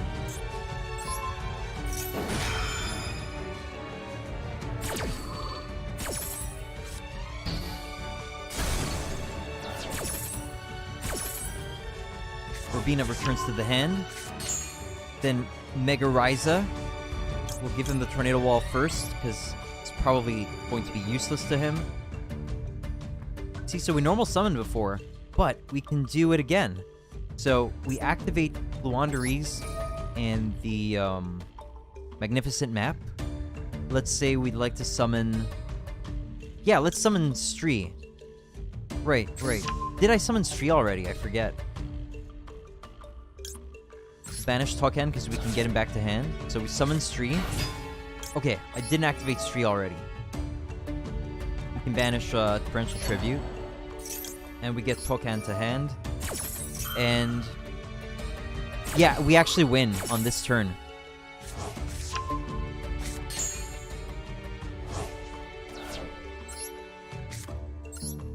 So we'll summon Apex Avian again.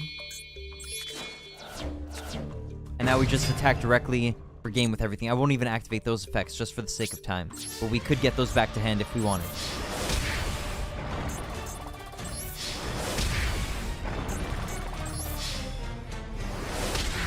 So yes, Fluanderies is a very potent deck.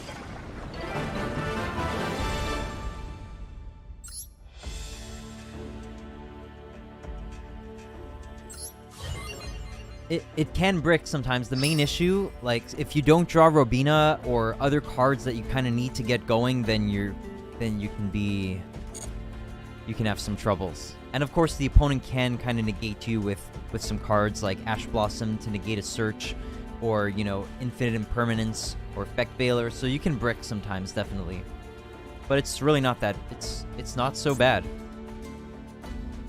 Okay, we're about to face off against machine cards like Barrel Dragon. Be careful of the many monsters that can both attack and destroy cards with their effects, such as Barrel Dragon, whose effect depends on a successful coin toss. Another powerhouse to watch out for is Desperado Battle Dragon. During the battle phase, it can be special summoned from the hand and go on to destroy cards with each successful coin toss. Attack your opponent while being conscious of the timing in which you destroy their monsters. Alright, if you can still stick around, Keto Yoshikana, I'll show you some of one of my Toon decks. So I'll show you this Toon one-turn kill. Doesn't always work, the one-turn kill, because it's really hard to draw into all the cards needed. But I might still be able to give you a sense of some of these Toon cards. There are other Toon cards that, like Toon Red Ice Toon Dragon, Toon Dark Magician, and this card called Toon Page Flip, which are pretty strong, but I decided against using them. Why are you going second now? I really don't know. The game might do that kind of randomly in solo mode. I'm not totally sure. Or it might be... they might set it for, like specific scenario... scenario specific. They might set it like that. But yes, in this Toon deck, I definitely prefer to go second anyway. Because it doesn't really have a first turn play. It's much better going second.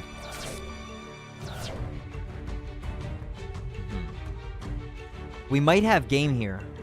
If the opponent doesn't have any big interruptions, we might be able to win right here. Let's see how it goes.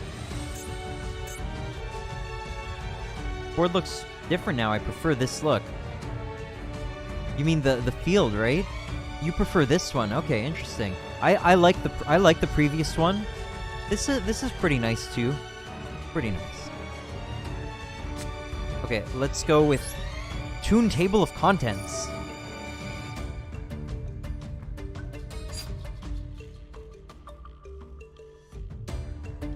I'm gonna take a risk here.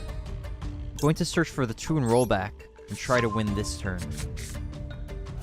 Activate Toon Kingdom. Special summon Toon Blackluster Soldier.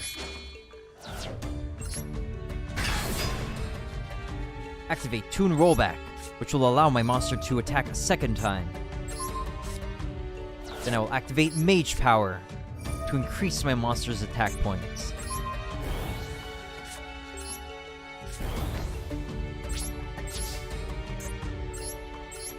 Attack directly, no response, it's over.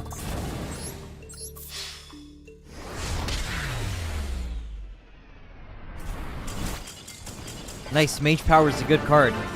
I don't know how good it's considered in modern Yu-Gi-Oh, but for what I wanted to go for there, it's definitely very good. It's like kind of like Acts of Despair would have been fine because all I need is an extra 1,000, but usually I can get a little higher with Mage Power because I'll have Toon Kingdom on the field, and so plus Mage Power, that's 1,000 right there, and then I can put any extras to get a bit more attack point. That was great. Thank you, Kito Yoshikana.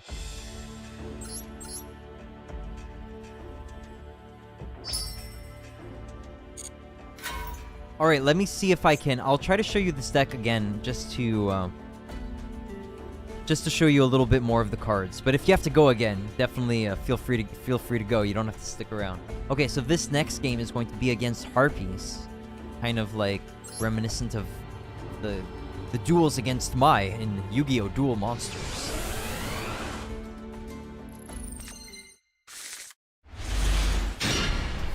Okay, I have a troublesome hand here. I might be in big trouble. What the heck? This field is very nice as well. It's pretty decent. The only trouble with this field is that it's the default field. So if people don't get another field, like you have to pay for most of the fields, like they're like 600 gems. There's one or maybe a few. I think there's just one field that's available in the solo mode. So I did get that recently because I didn't want to subject people to this default field. And the worst part about it is there's this one particular track that this field tends to play, a music track. This one is not bad, but the other one I find is like really not all that great. So when I play against people having this field in ranked, I feel like, you know, I just felt like I don't want to subject people to this default field anymore and the associated music. So I felt like it was a big deal. It was a big enough deal that I should get another field. So yeah, it's an alright field, but after many months of this field, you kind of get sick of it a little bit.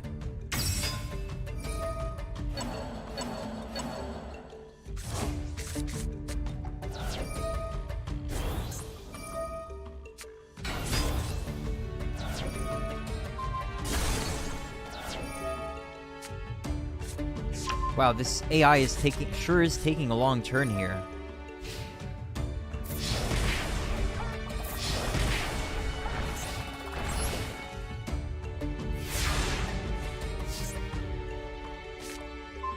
Lava Golem. Still in big trouble. I probably lose. I don't think I can. I just didn't draw cards I need.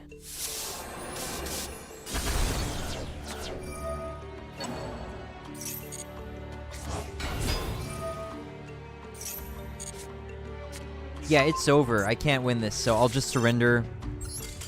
And we'll go again with hopefully a better hand. But what I don't really use this deck in ranked anymore. I go with Thwanderees because it's just a little too unreliable. But I like this for solo mode because I can get through the games really fast.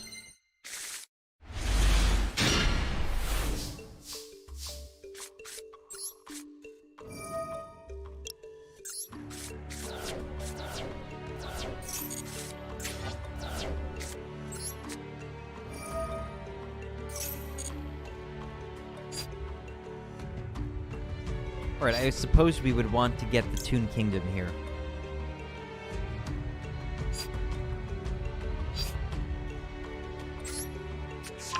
You can only activate one Toon bookmark per turn, so you want to use those when possible.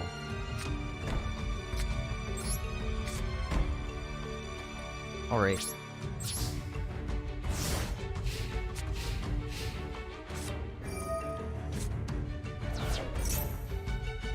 We will negate that with Called by the Grave.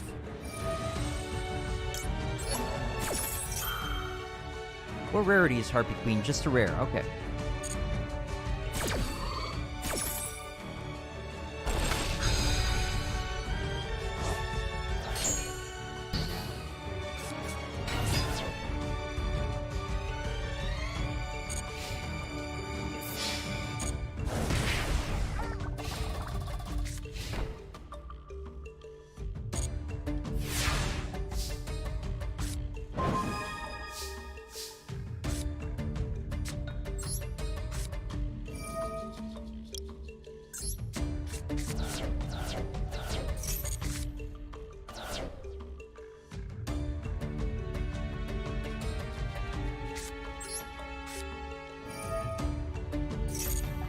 I hope it's not a card that benefits from being destroyed. Oh, it is. Hey, Rando Lamando. Bon soirée. Bonsoir to you, Rando Lamando. Or bonne soirée to you. You have a masculine adjective there, but the soirée is feminine. So it's either got to be bonsoir, I believe, or bon soirée. I'm fairly sure. Not to be condescending or anything. I'm just letting you know in case you appreciate it. In case you appreciate the information. If you don't, then I definitely don't mean any offense.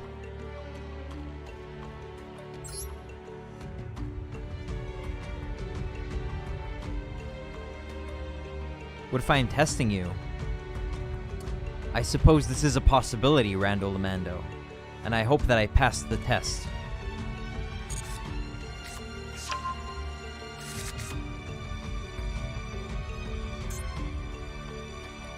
Alright.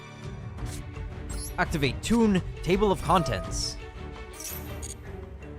Search for Toon Bookmarks. And activate Toon Bookmark in order to search for Blue Eyes Toon Dragon. Meh, French gender things are messed up.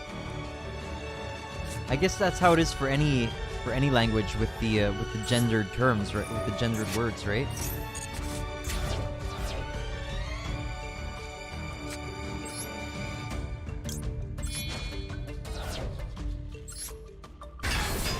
Now we will activate our effect to banish the opponent's monster.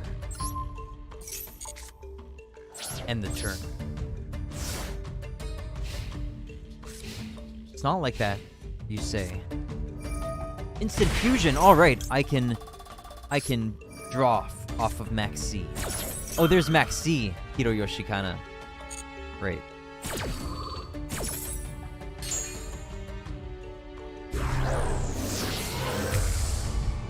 Marvelous. Why? Why would he summon this? What's he going to... What could he do with it? What the heck? What the heck? Doesn't make sense at any level. You mean the French language or the instant fusion into Marvelous?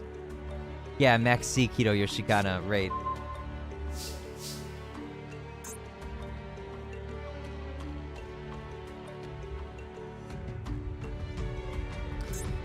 Alright, let us simply activate the effect of the Toon Blackluster Soldier to banish the face-down monster.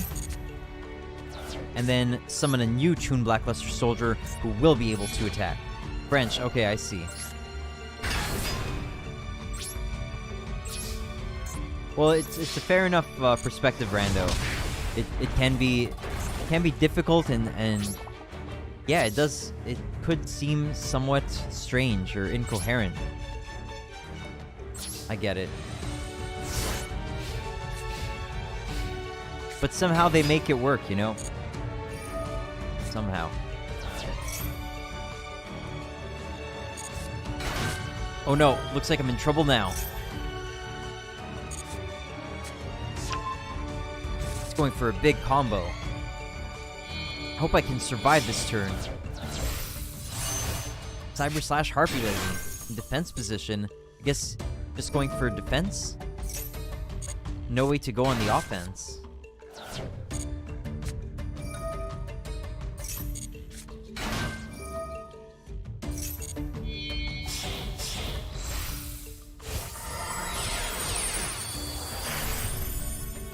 No, Lightning Chidori! Oh no.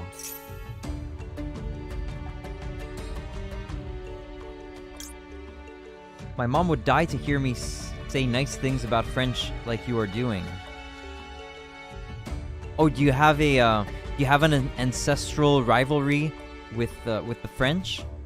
Or are you saying that she would like it? Like, I'm guessing Dai would be I don't know how you mean it. I don't know if you mean it like your mother would... She is French. Okay, I see. Okay, so she would like for you to be would like for you to say nice things about French. Okay. Well, I mean, if it's part of your ancestry, then maybe it's in you to understand it. You can do it, Rando. You could do it. It's not that hard.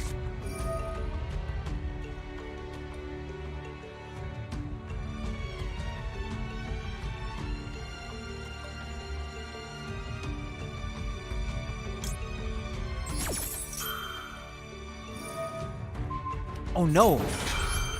What is it doing?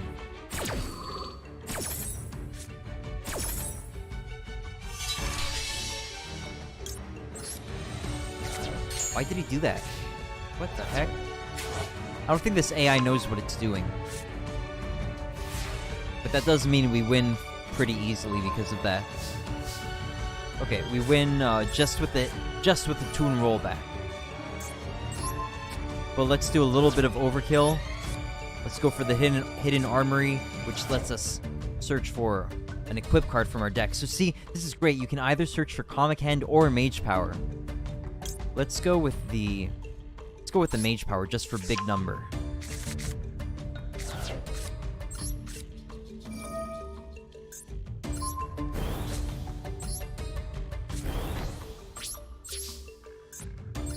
And that's game.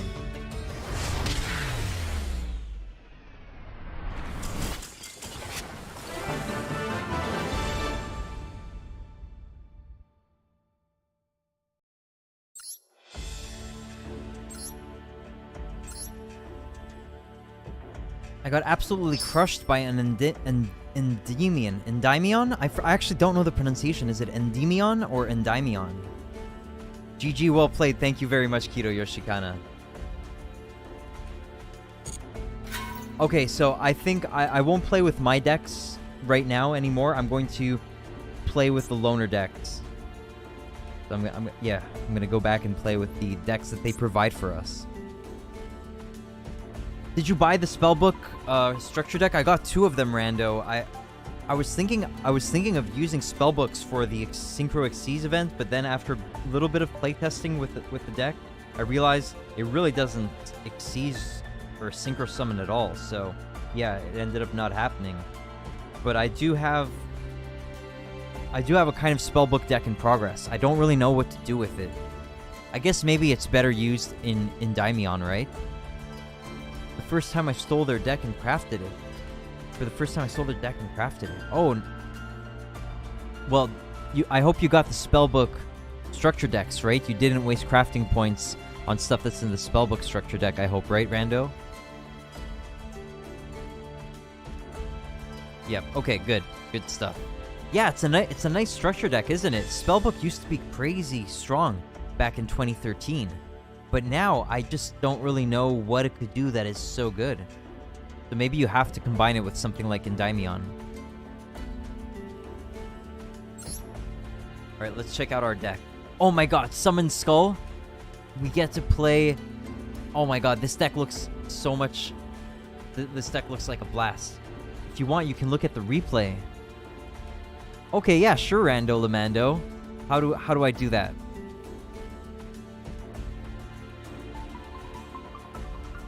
Your main offensive powerhouse will be Red Eyes Black Dragon. Take advantage of cards like Ancient Rules to special summon it more easily.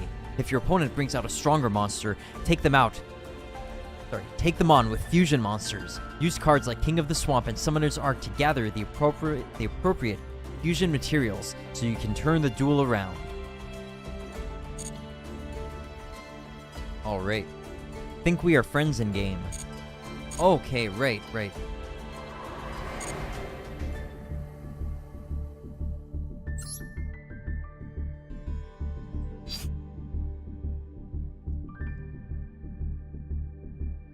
What's your username?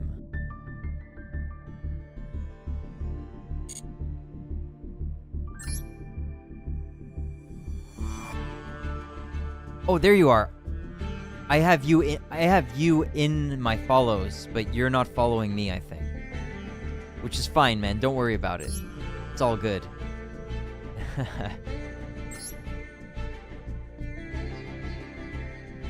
Unfollow? I'm just kidding. No, seriously, don't worry about it. It's really not a big deal.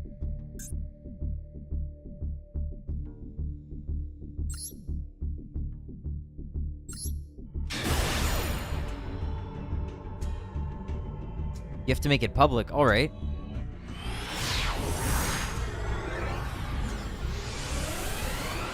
You're still using the default forest field?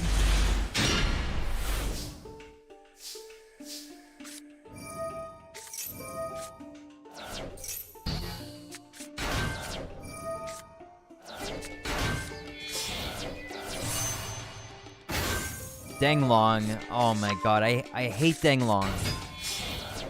You like the OST? Huh. Well, you don't even hear your own OST when you're playing in ranked. Right, Max C. Yeah, look how many cards the opponent drew there.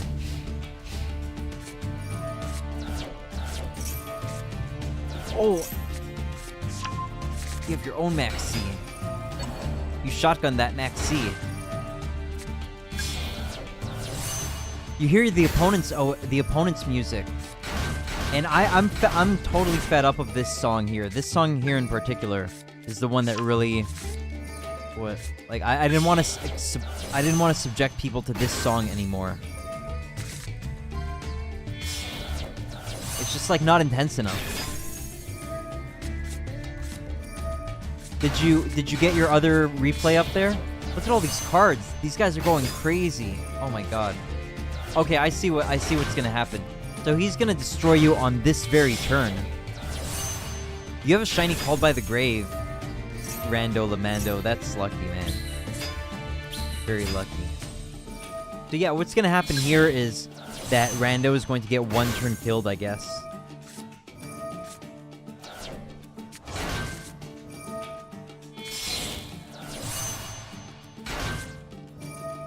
Oh, he might even get decked out.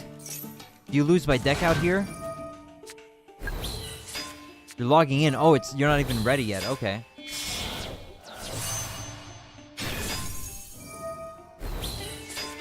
You have a Royal Blackwing Zephyros the Elite? Making you watch 2 replay. Alright, Rando Lamando. I'll remember that.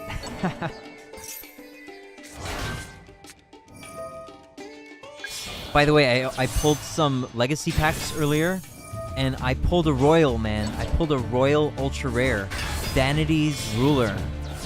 Can you believe it, man? How lucky.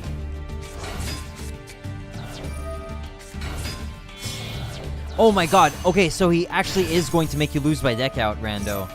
Oh my god. Should have seen it coming with Synchros, I guess.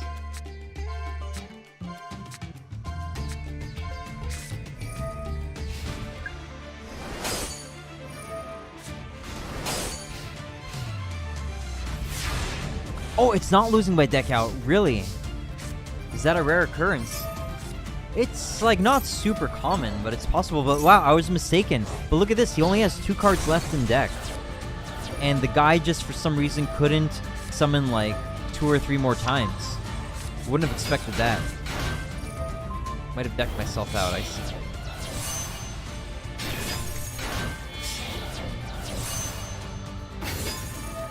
Yeah, this is probably going to be a pretty long turn, isn't it?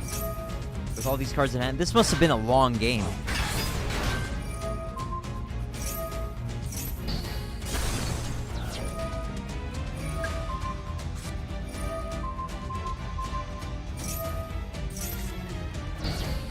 Too bad that you lost this one. I wish you would have won. I can see why you saved it, though. It's a pretty intense duel, isn't it?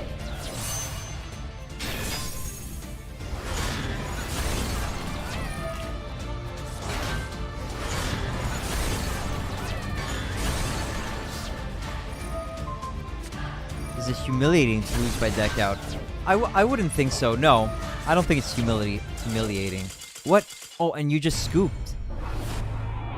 Oh, Rando lost by surrender, so we didn't even get to see the game fully played out. Alright, Rando. Fair enough. Did you make it public yet, or what? Oh, that was back in April. Wow, that was a while ago. Sometimes you lose by deck out from... Like, I think losing by deck out from Max C, making you draw your whole deck, and then you can't draw next turn and you lose. I think that's pretty rare, but sometimes, like, there's a card,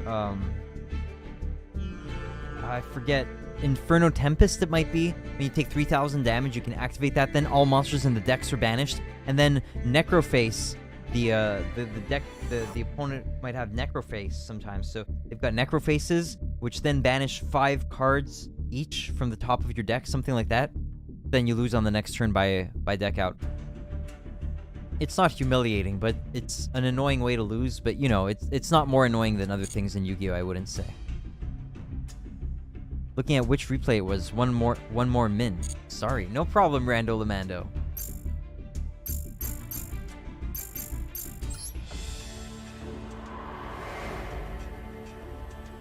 If you give me the sign, then I'll go. I guess I'll go check one more time now.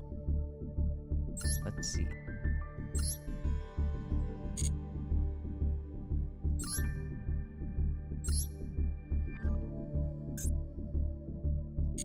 Okay, still not ready. So if Rando tells me that it's ready, then I'll go to it. But I might be in solo game. It's all right though. I will check it.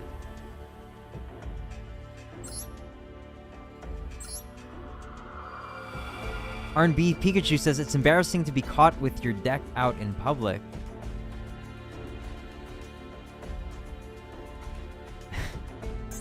With your deck out. Is it embarrassing to deck out? To lose by deck out. That's pretty funny, R&B Pikachu.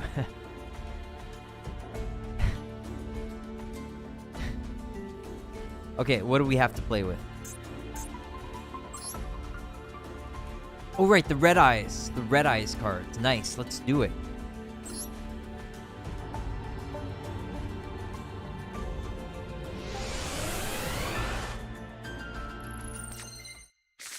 That was close. I almost dropped my water bottle. Not sure if I splashed. If I splashed, that would be really bad.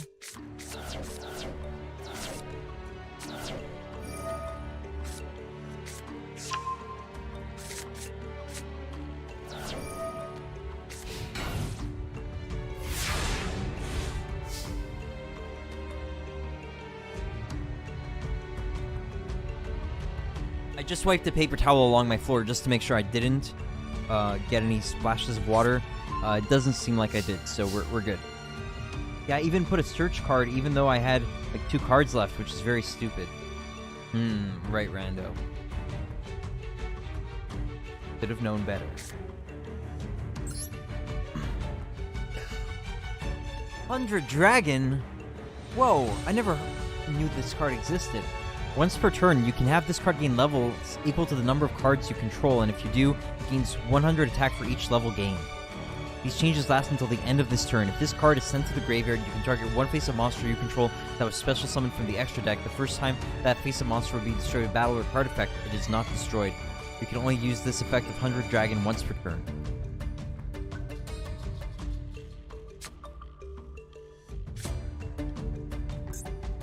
Heavy Metal Raiders! Heavy Metal Raiders, that's so cool. First time each Dark Machine monster you control would be destroyed by battle each turn, it is not destroyed, and if you took...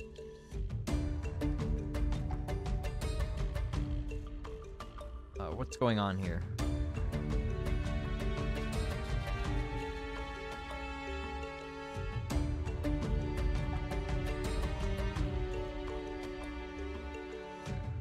Okay. It gains that much attack after damage calculation and keeps that attack gain while this card is on the field. Once per turn, if a monster you control that was originally Dark Machine destroys a card on the field by a battle or card effect, you can special summon one Dark Machine monster from your hand. Alright. That's Heavy Metal Raider.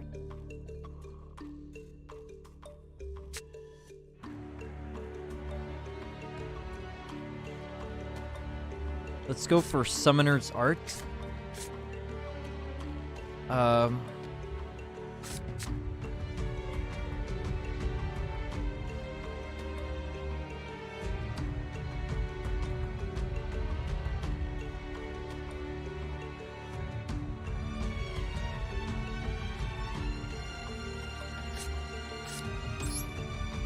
Oh, right, let's look at the extra deck.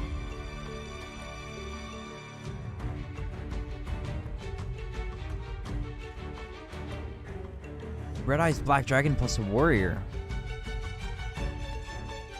Red Eye Slash Dragon. That sounds awesome. We could also go for, like, Meteor Black Dragon. Go for Meteor Black Dragon. Alright, let's read this guy. Better than the 10,000 one.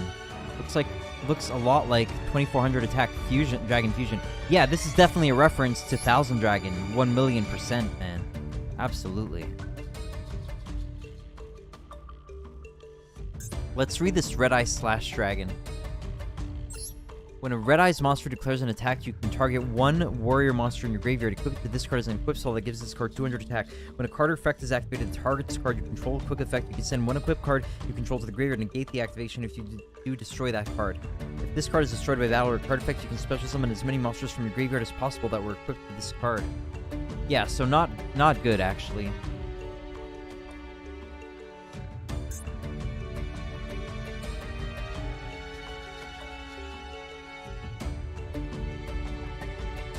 Alright, Summoner's Art. Activate! And with that, we will search...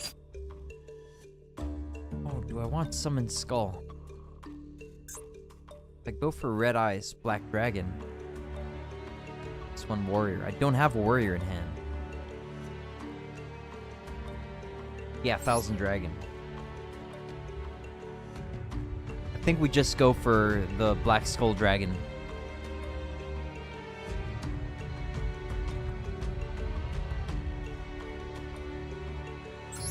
Ferocious Flame Swordsman. All warrior monsters on the field gain 500 attack. If this link summon card is destroyed by battle or by an opponent's card effect while in its owner's monster zone, you can target one non-link warrior monster in your graveyard, special summon it, but banish it when it leaves the field.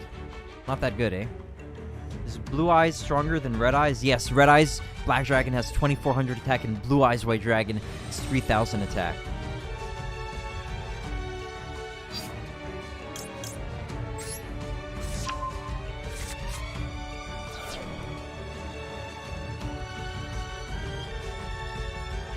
Let's just overwhelm him. Let's just go with the Raigeki.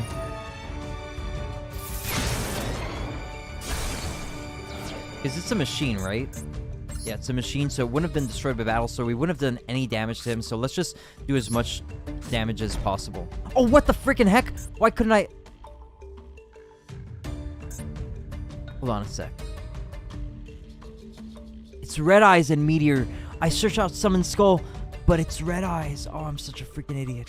I should have searched Red Eyes. Should have searched Red Eyes, man. Oh my god. Oh my god. What a freaking idiot, man. Oh my god.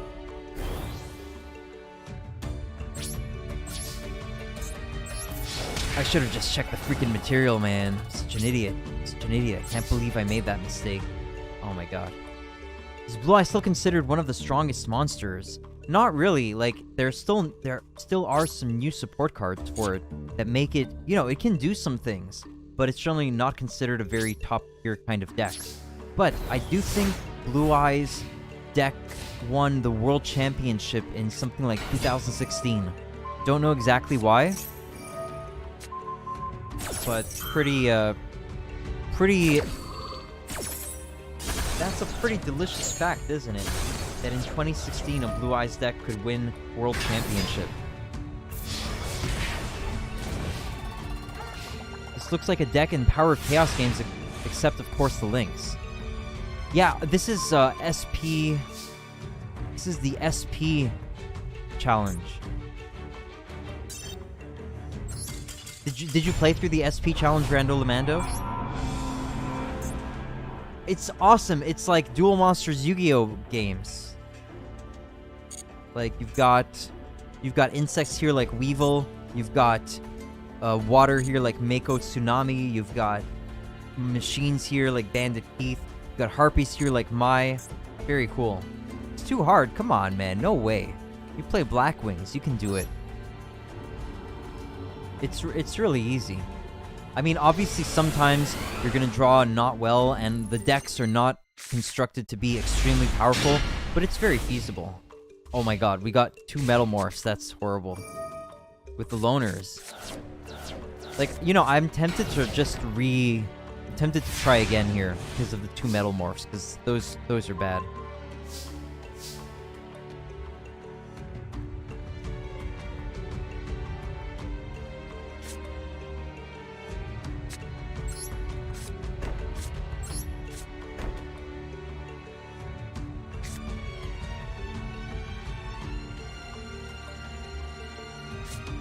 I guess I would activate King of the Swamp to get the polymerization just in case I can use it. I don't think I can use it right now, though.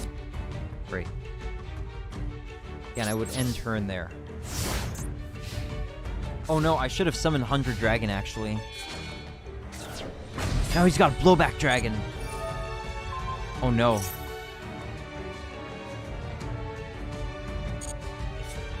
Proton Blast!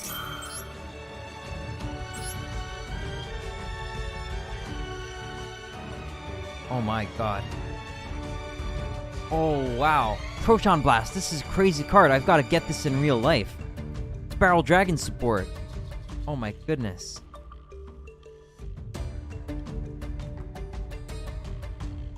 When an effect is activated that tosses a coin 2 or more times, you can banish this card from the graveyard, treat all the results as heads.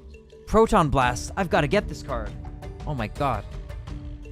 That's so cool. Let's hope he doesn't get 2 or more. Oh no, we're in trouble now. Proton Blast destroys. Great.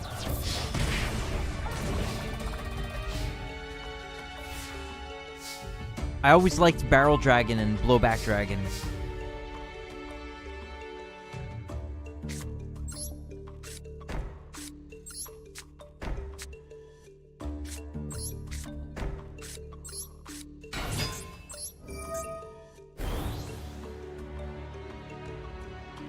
Yeah, let's just do the Raigeki, because he's going to annihilate us next turn.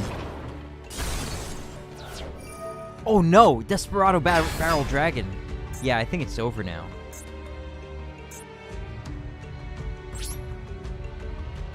Yeah, let's just try again. You know what? Let's see what he does, actually.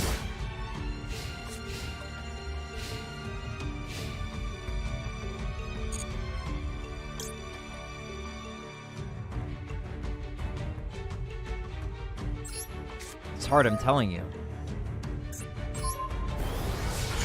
Why couldn't... Oh, right. I messed up. It's really not that hard. You just have to get a decent hand. Do you know if your replay is ready, Randall Lamando?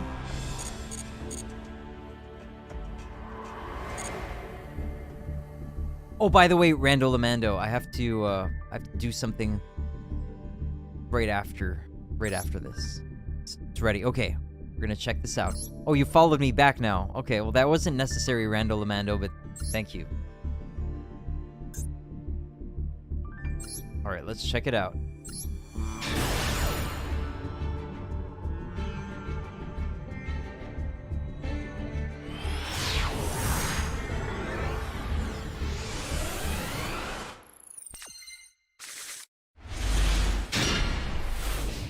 Okay. Starts with the terraforming. Oh, right, Endymion. Or Endymion. This is gonna be a long turn, so I guess I'll go to fast forward.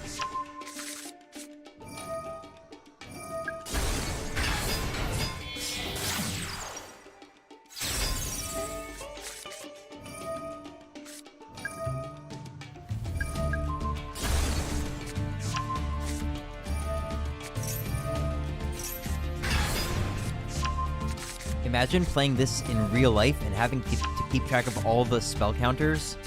What a nightmare.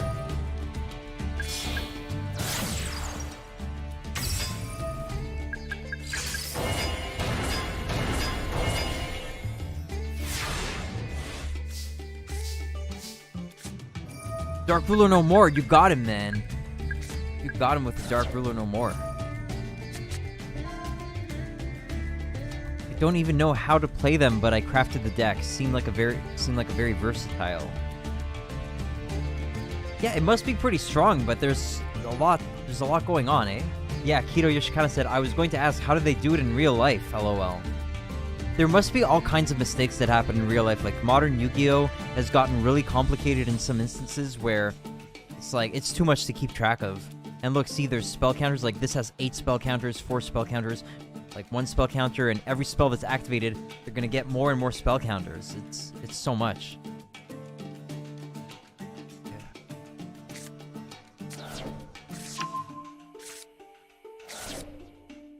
Oh Oh, you're using Small World. That's pretty cool.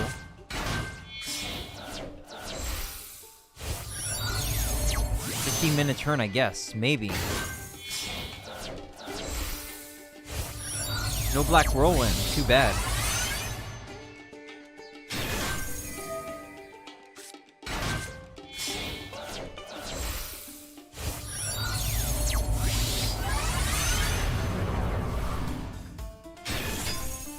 There are less people playing in real-life modern Yu-Gi-Oh?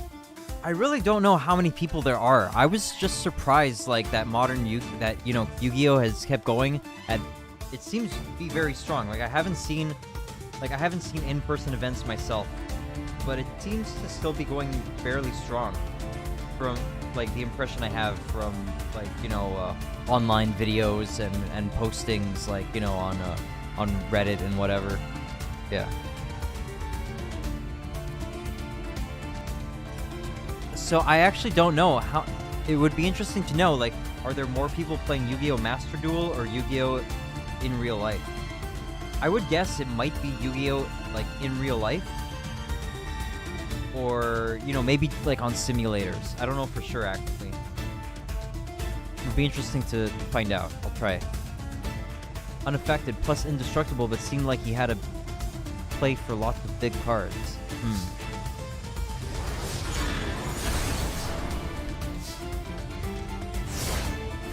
Okay, now you're about to get absolutely demolished here, right?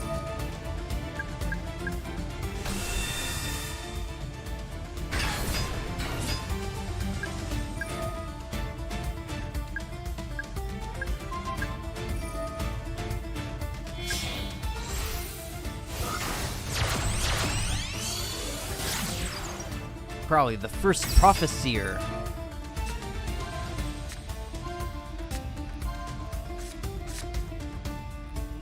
Keto is asking, is Rando a seasoned Yu-Gi-Oh player? How seasoned of a Yu-Gi-Oh player are you, Rando Lamando?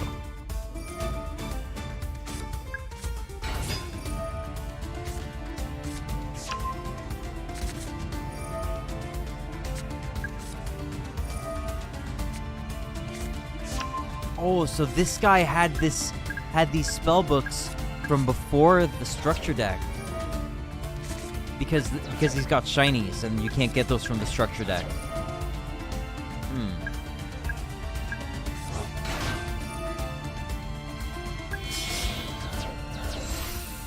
Oh, he's going for Underworld Goddess is how he got around your tower. Great. And that's game. Great. Oh, you didn't even see it through to the end. You just surrender. You know it's over.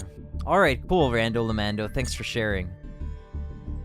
I don't know if you saw it last time, but I got an Underworld Goddess in real life. He did it with style, too. Okay, well, I'm glad you see it that way, Rando Lamando. Yeah, it's nice to see cool stuff happening in Yu-Gi-Oh! I get annoyed personally playing against these big spell counter and Daimyon spam decks. Like, it's annoying. The turns are pretty long and it's oppressive. Like, it's very hard to play against. He could have Underworld with his Endymion.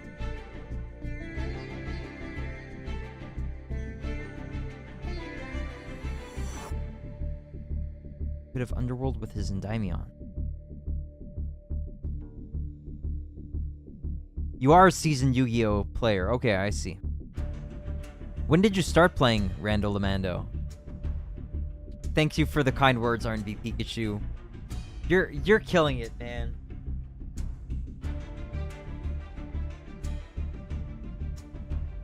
What a swell fellow.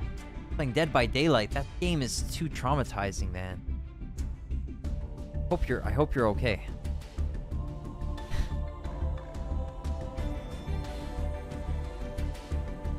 Just because it seems... No, I'm... Oh, you're not a seasoned Yu-Gi-Oh player. Okay.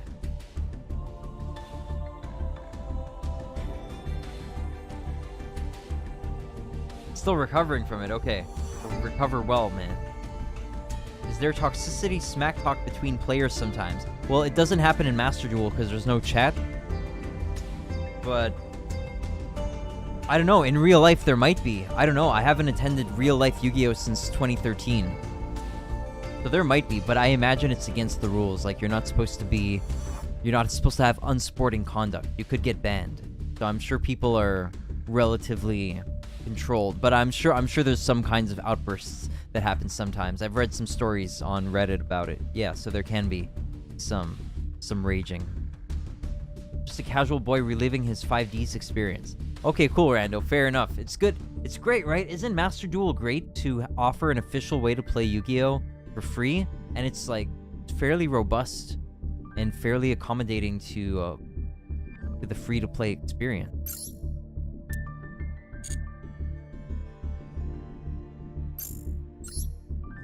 Not saying I would recommend for people to play Master Duel. It is a big time investment and whatnot.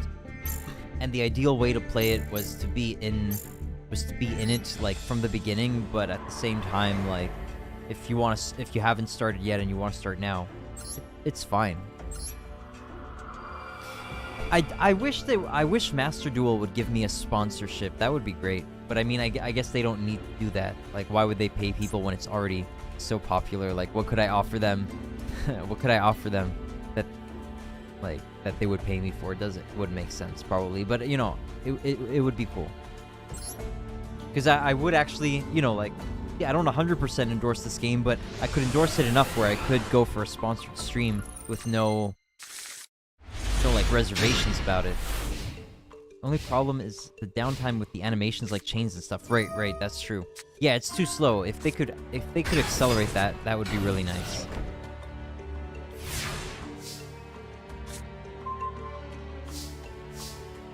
Alright, we can do some stuff. Red Eye's Retro Dragon. If a level 7 or lower Red Eye's monster you control is destroyed by your opponent's attack or card effect and sent to your graveyard while this card is in your hand, you can special summon this card in defense position. If you do special summon as many of those destroyed monsters in the same position they were in when destroyed, contribute this card. You can normal summon one Red Eye's monster during your main phase this turn, in addition to your normal summon set. Alright, that second effect seems not that good. I don't know, actually, but the first effect seems really good. So let's go for the Harpy's Feather Duster. First of all,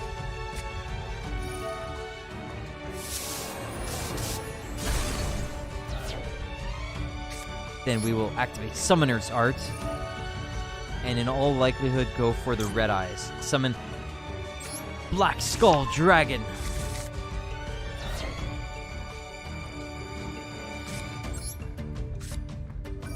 Oh, but, Hiro Yoshikana, sometimes when I'm playing against people, I get angry sometimes for various reasons. Like, sometimes they're taking way too long to play. Usually it's something like that. It's like they're stalling, or they're just playing, like, a stupid deck. Like, I hate Dragon Maids. Dragon Maids get me pretty angry.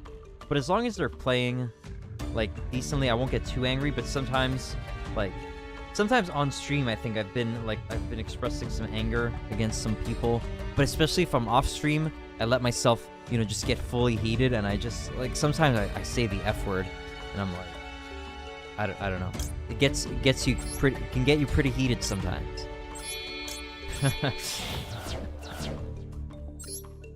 Summon Black Skull Dragon.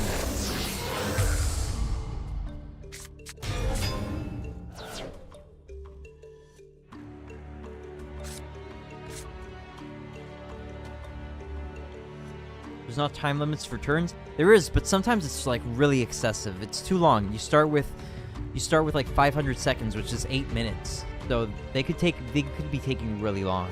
And sometimes, you know, it's like there has to be a reasonable pace to the playing, and some people just take way too long.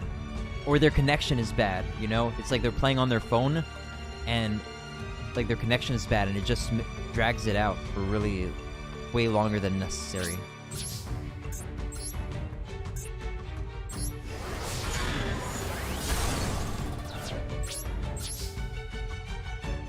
I should have summoned this, actually. No sense to keep it in hand.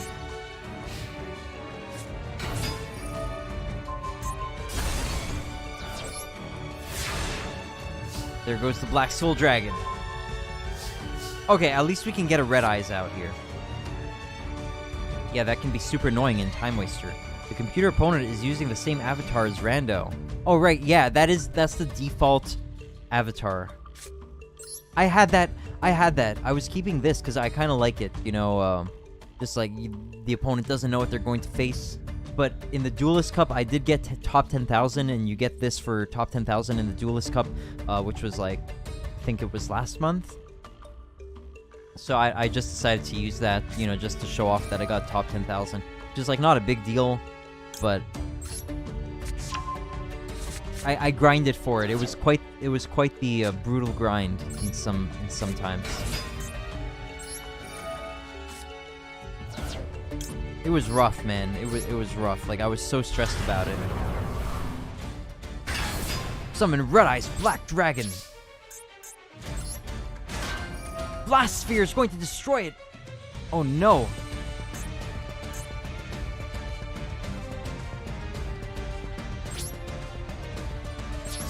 That's a Blast Sphere. Sure is a blast from the past.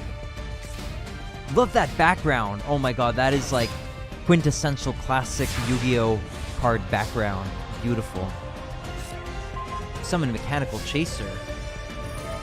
Blast Sphere is destroying my Red Eyes, but I get to summon it, I believe.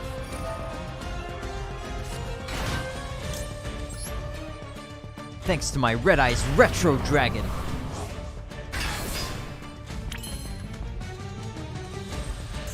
Activate effect. Right, you contribute this card, you can normal summon one Red Eyes monster from your main phase this turn in addition. Right.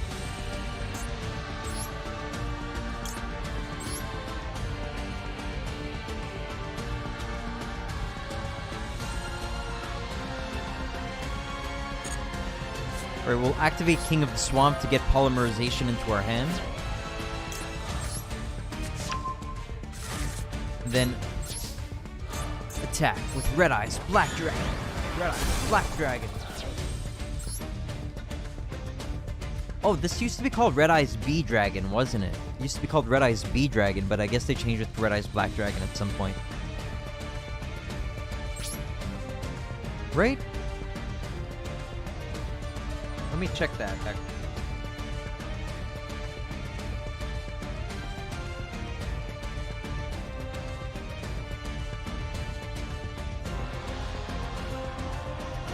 Let's check the gallery.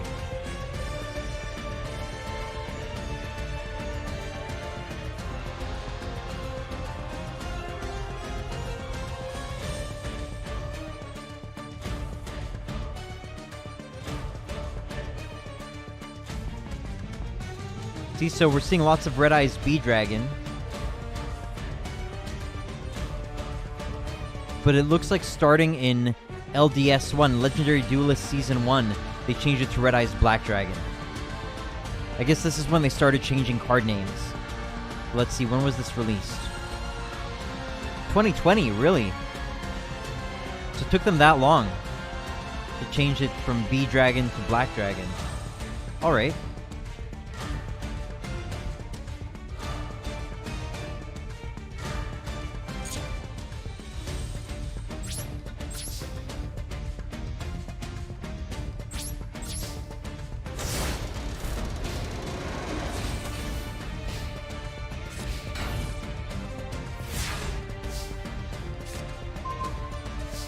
Dragon.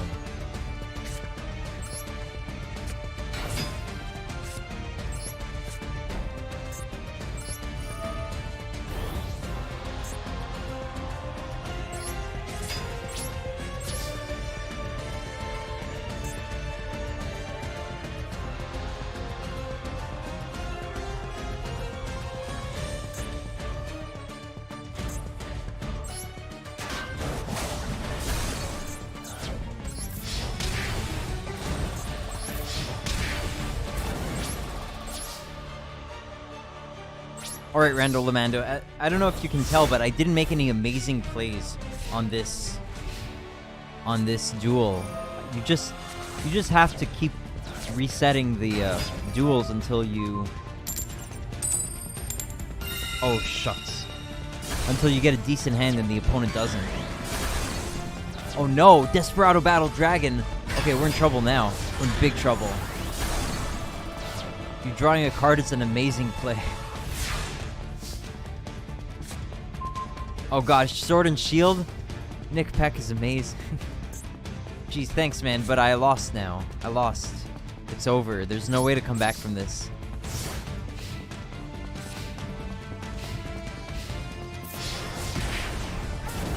I really don't think there's anything we can draw to help us. Well, we lose sometimes, man. By the way, I got 5 royals, and 4 of them I got out of crafting. I only pulled the Zephyros one.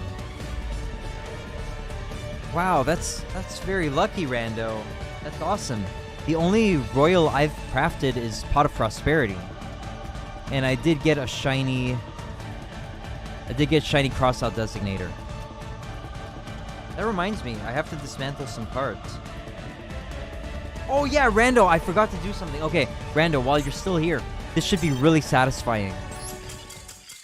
I was hoping maybe Tricky Time Tree would be here to see it as well. But check this out, this is going to be really satisfying. I'm sure of it. Or maybe it won't, you know, maybe it won't. But I didn't claim anything on my gold pass. They probably cheated. Maybe RNB Pikachu. Maybe. I didn't claim any of them, and the gold pass is complete. So, about to claim this. Okay, all 148 rewards in one shot we're receiving. So let's do it. Oh. If I click on one of these, it's over. I will have claimed it before. So we're getting all of these rewards in one shot right now. Doing it now. Receive all. We got 1,000 gems, 130 super rare crafting points, 110 rare crafting points, 130 ultra rare crafting points, 107 normal crafting points, spiral quick fix icon, blue frame, elemental hero Honest Neos art, and Bitron mate. 107, why?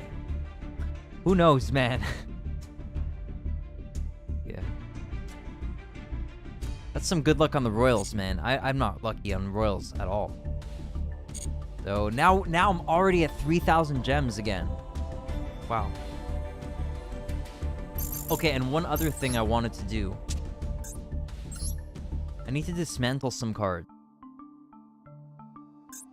So, Hulk. I pulled 2 Hulks last time from the Zodiac pack.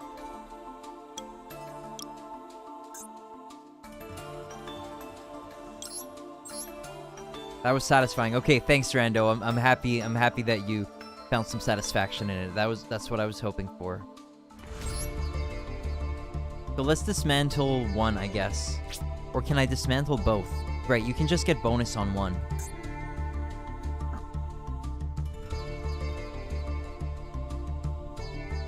Just wondering if I should keep it. Like, if I should keep one of them. I'll keep one for now. Maybe I'll dismantle it in the future. I really hate this card, though. I would rather never play it at all. Alright, okay. So, Crystron Halkifibrax dismantled for plus 30 UR crafting points. Then, Rivalry. I crafted a Rivalry and a Gozen match, I think. And a Skill Drain? I forget, actually. I'll check. But, you know, for the possibility of getting a shiny, I didn't, so I'm just going to dismantle them. So, dismantle Rivalry of Warlord. And a Gozen match.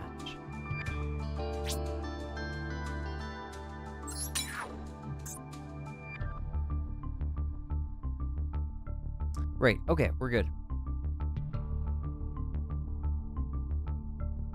Isn't it banned or something? Yeah, Crystron Halkifibrax got banned. Probably won't be unbanned soon. Why are you getting more than 10 points? You didn't know this, Rando? When a card is limited, you get plus 20 crafting points on the refund. So like if you had like a shiny one, you would get 15 plus 20, so you get 35. Or if you had a royal, you get 30 plus 20, so 50. So yeah, that's why you want to take advantage of the limitations. So you craft the cards that are being limited in some capacity, and then you have the chance of getting of either, you know, I could keep the shiny Gozen match or Rivalry of Warlords, or I could dismantle it for bonus crafting points. Which is what I did when Crossout Designator was getting limited to 1. I'd crafted 2 of them. They were both non-shiny. And then I crafted another one because I knew I'd get a full refund.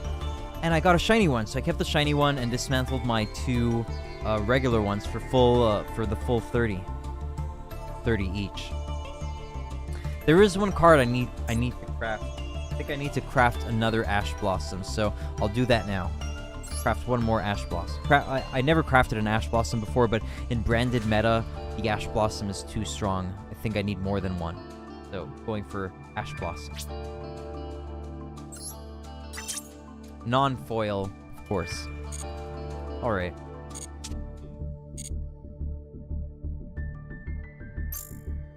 So unlimited chances to get the shiny theoretically. No, not unlimited. Just you only get the full refund on the number that was reduced.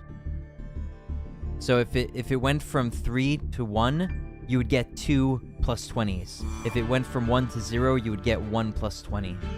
So that's why I only dismantled one of my 2 Halkifibrax there, because the other one I would only get the 10. So I'm just not sure, like, would I keep it for the possibility of it maybe coming back? I don't know. But yeah, that's why I crafted one each of Gozen Match and Rivalry of Warlords, because they were reduced from 3 to 2. So you get a 1. You get a 1. Yeah. Would have been a big oversight. Yeah, it would have been a pretty big exploit, but Konami is pretty concerned about not letting, crazy exploits run rampant in this game.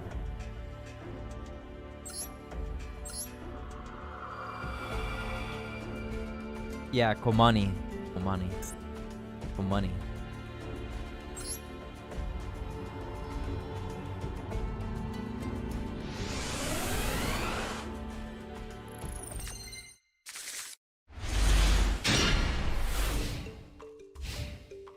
Man, this deck is really bad, isn't it? This Red Eyes deck, oh my god.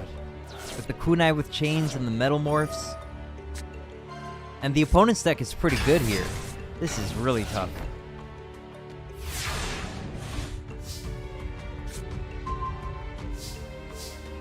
Guess you were right, Rando Lamando.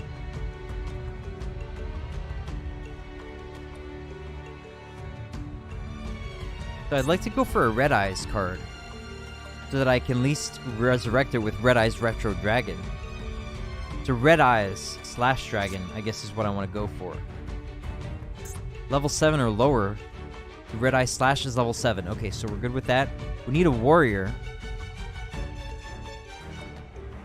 Are there even any warriors in this deck? This is freaking... It's pretty ridiculous.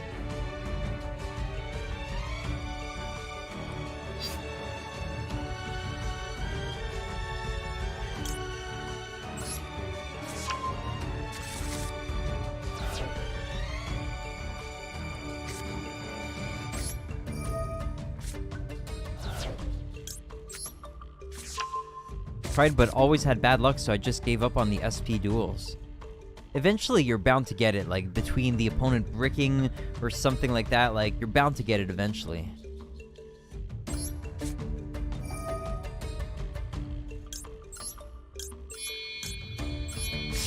I'll probably do them if I need the gems. I actually don't even know if they give out gems.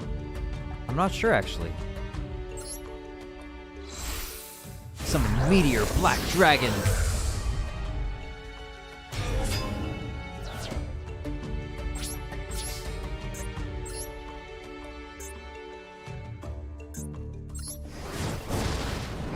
Does he have Desperado? No Desperado Barrel Dragon, alright.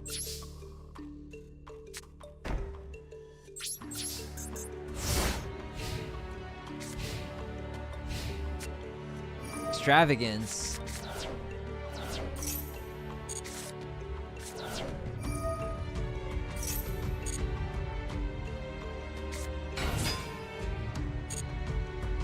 What's he doing? Battle phase? What does he have? Does he have limiter removal?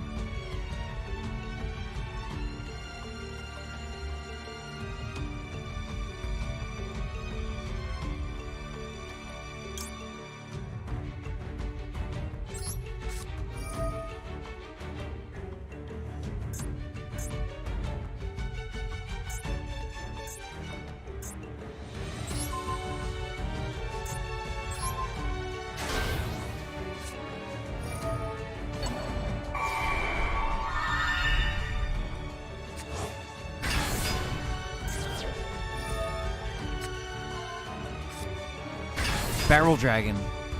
Oh no. Yes!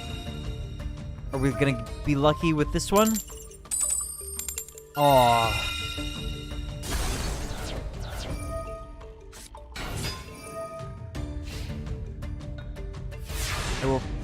I'm gonna try crafting them now before I forget. Wait, don't do it, Rando, it's too late now. I think it's too late now. I'm not sure actually. I'm not totally sure. It might be too late, it might not be too late. I'm not sure.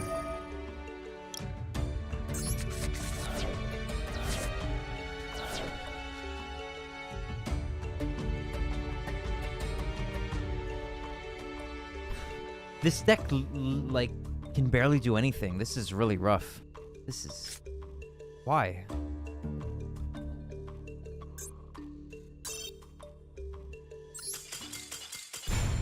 This is, like, unbeatable.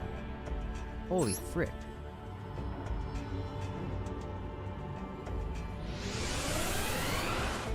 We just have to get lucky. Sword and shield and sword. Oh my god.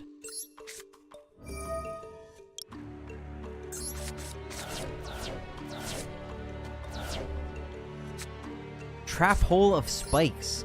When an opponent's monster that was normal summon or special summon this turn declares an attack, destroy that attacking monster, and if you do, inflict damage to your opponent equal to half the original attack of that monster.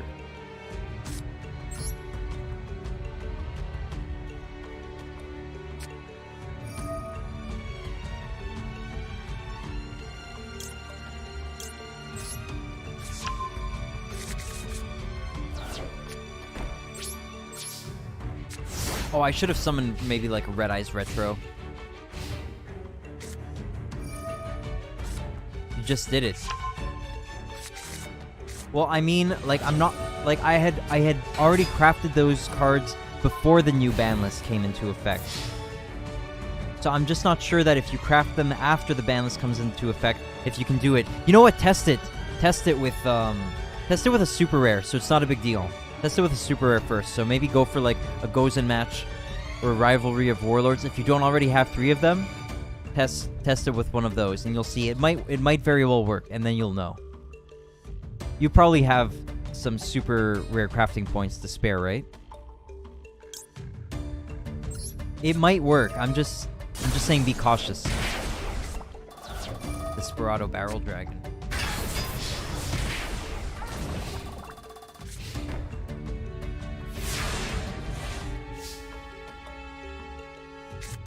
That card's really good.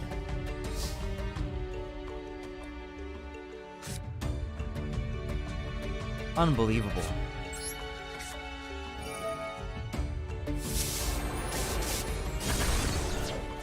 I think it's too late. Well, did you try? Did you dismantle the Rivalry of Warlords or Gozen match?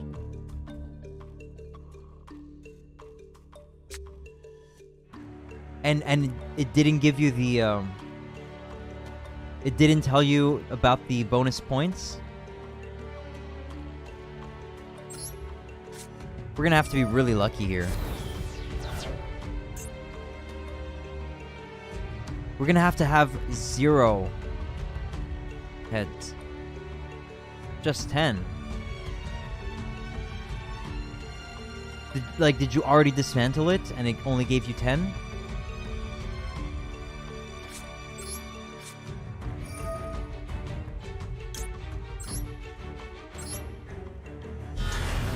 Oh man, I'm sorry to hear that.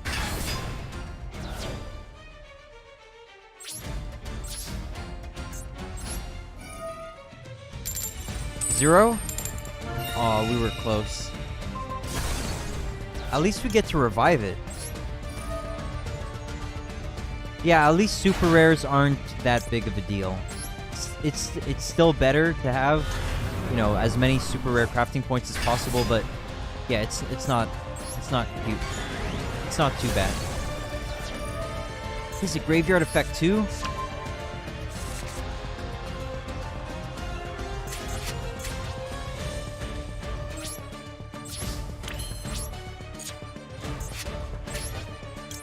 Ferocious Flame Swordsman. Alright. We might have a chance here.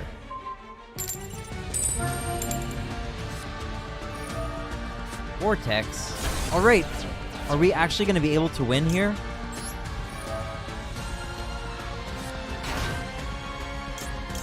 We can summon both. My goodness.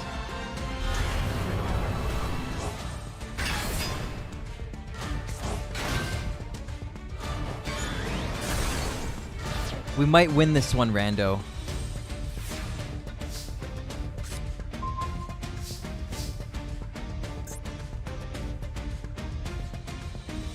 Hey, Gamochi! Thank you for the happy dueling. Thank you for coming by. And I hope that you're yeah, I hope you're well as well. Thank you very much, Gamochi. How have you been? I haven't managed to catch your stream in a while.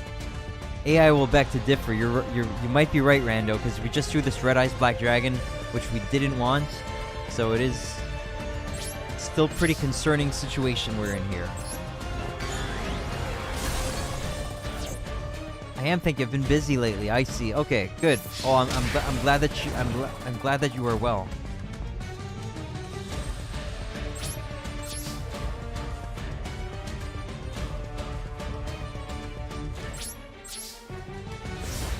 Alright, let us hope that they do not. Oh my god! Okay, I'm sorry for yelling there. But can you believe it? They got another freaking Pot of Extravagance to get out of their like zero card situation.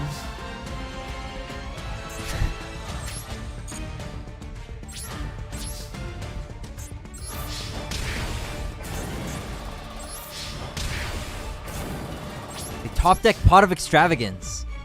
The freaking top decked Pot of Extravagance, man. Is it gonna be another Pot of Extravagance? Oh my god! Can you freaking believe that, man?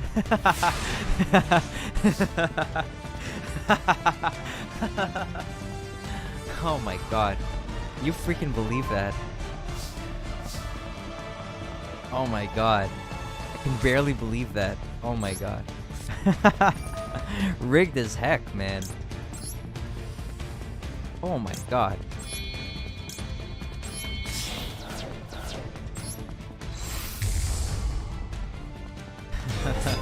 Alright, hopefully we win and they don't have any, like, battle traps. That would be very unfortunate. Okay, okay. I think we've got this. Okay, we did it, Rando. We got through this freaking duel. Whew.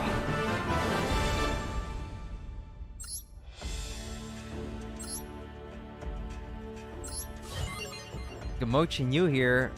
No, Gamochi is not new. She's been around for months.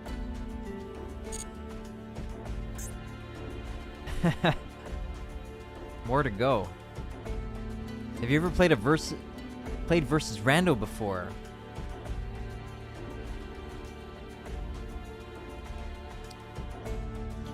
I don't remember for sure. I think we've played maybe, have we played Rando Lamando? I think we haven't. I think I've only actually played against Tricky Time Tree, right? So we haven't dueled yet. Or have we, and I forget, Rando? I think I haven't. So I'm pretty sure I've only done the duel rooms with Tricky Time Tree. But maybe I did.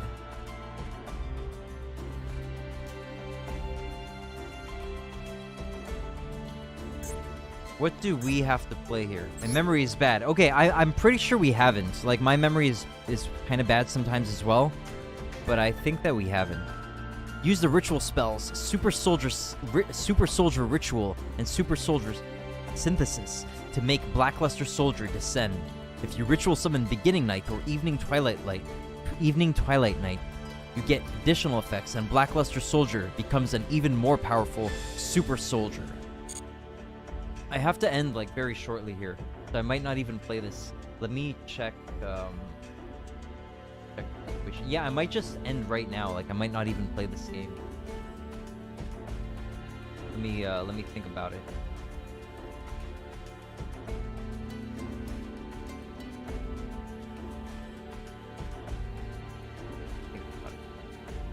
I'll try to do a fast one. My decks are very boring anyways. You think Black Wings are boring? I'm sorry, RNB. I'm sorry, RNB Pikachu. Never meant to hurt you.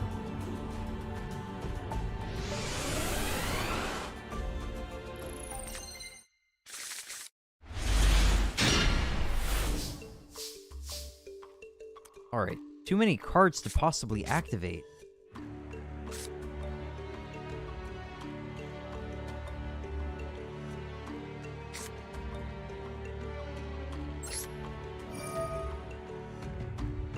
To the other party, I mean. Okay, yeah, that can be understandable. Like, most of my decks are probably also like that.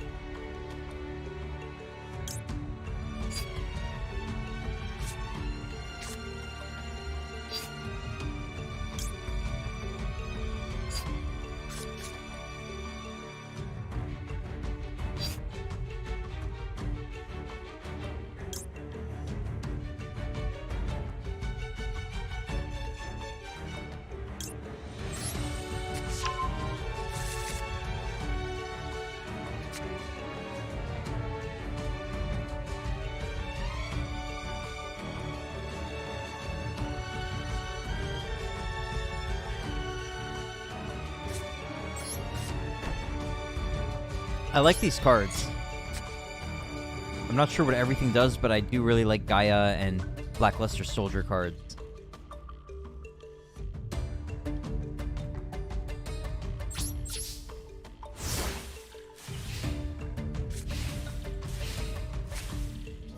Hysteric Sign.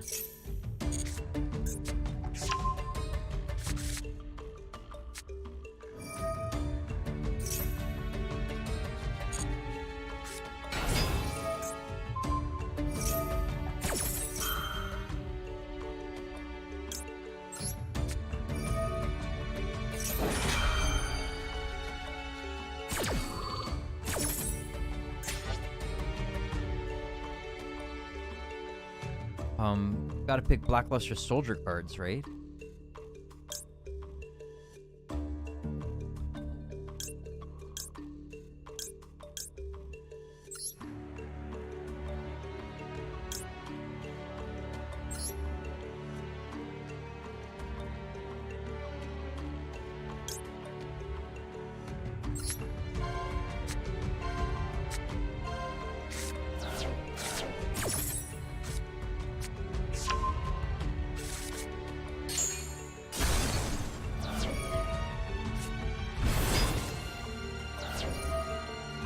What happened? What happened there? Why did they all go to the graveyard? Did I misunderstand the effect of this card?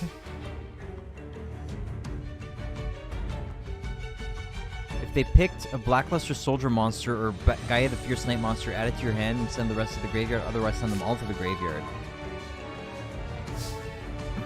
Oh right, I guess I didn't choose a Blackluster Soldier named card. Oh, right. Blackluster Soldier.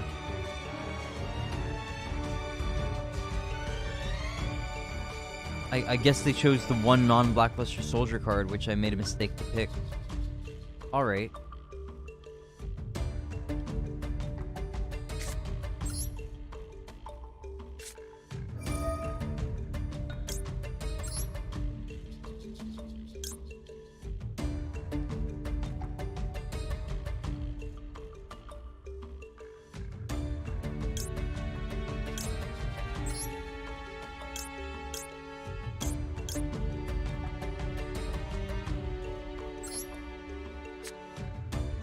I'm not gonna read all of these right now. Probably won't be able to win. Just checking out the deck a little bit. What's his effect?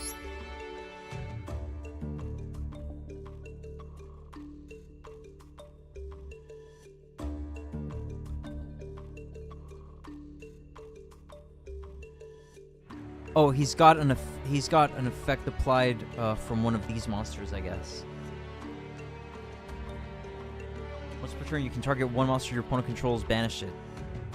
This card destroys an opponent's monster by battle. You can activate this effect and make a second attack in a row.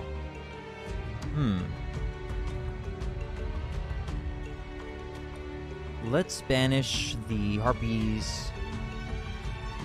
Lady Sisters, maybe?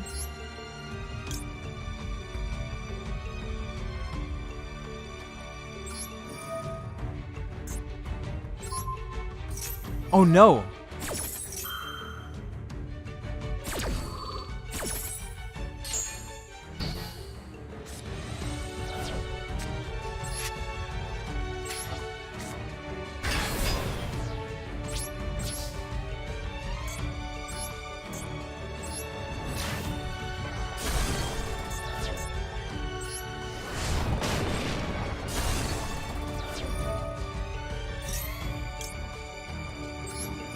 I think it's negated, isn't it? What's happening here?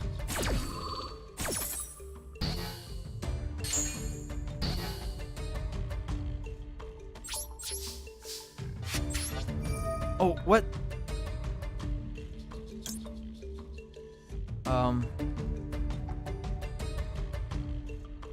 Do you know what you'll be having for supper tonight? Oh, I'm not sure, Keto Yoshikana, actually. Probably some of it will be probably that rice, chickpeas, and broccoli with spices. Some of that probably, as well as some eggplants and these little mushrooms, these little long mushrooms cooked together. Some of that. I think my mother said she was also preparing some carrots in some way. I'm looking forward to it though. Yeah, should be very delicious. How about you, Keto Yoshikana?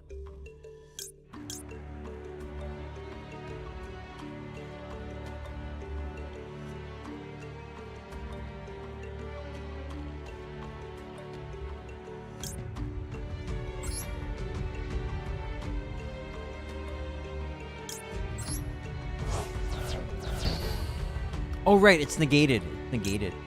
Right.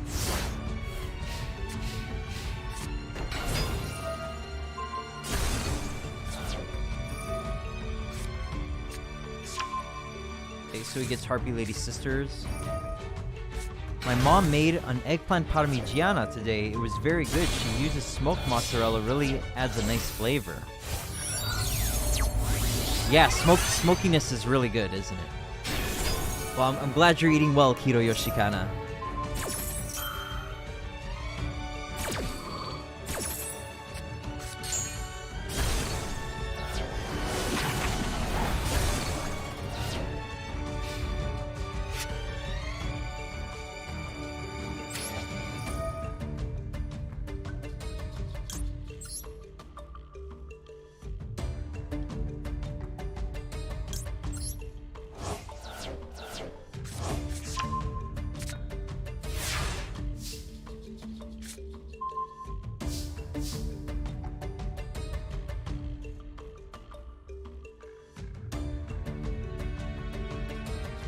What does this do?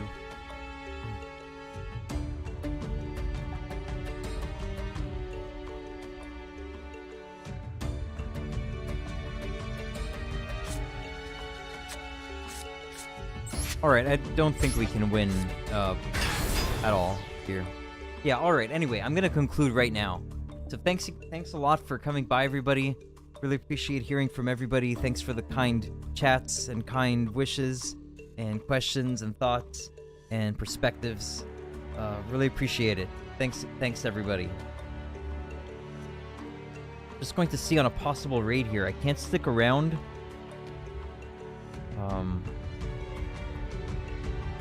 Take care, Nicholas Petrus and friends. Have a good night. Thank you very much, Hiro Yoshikana. Always wonderful to hear from you. Alright, just checking for potential raid here. Checking it out.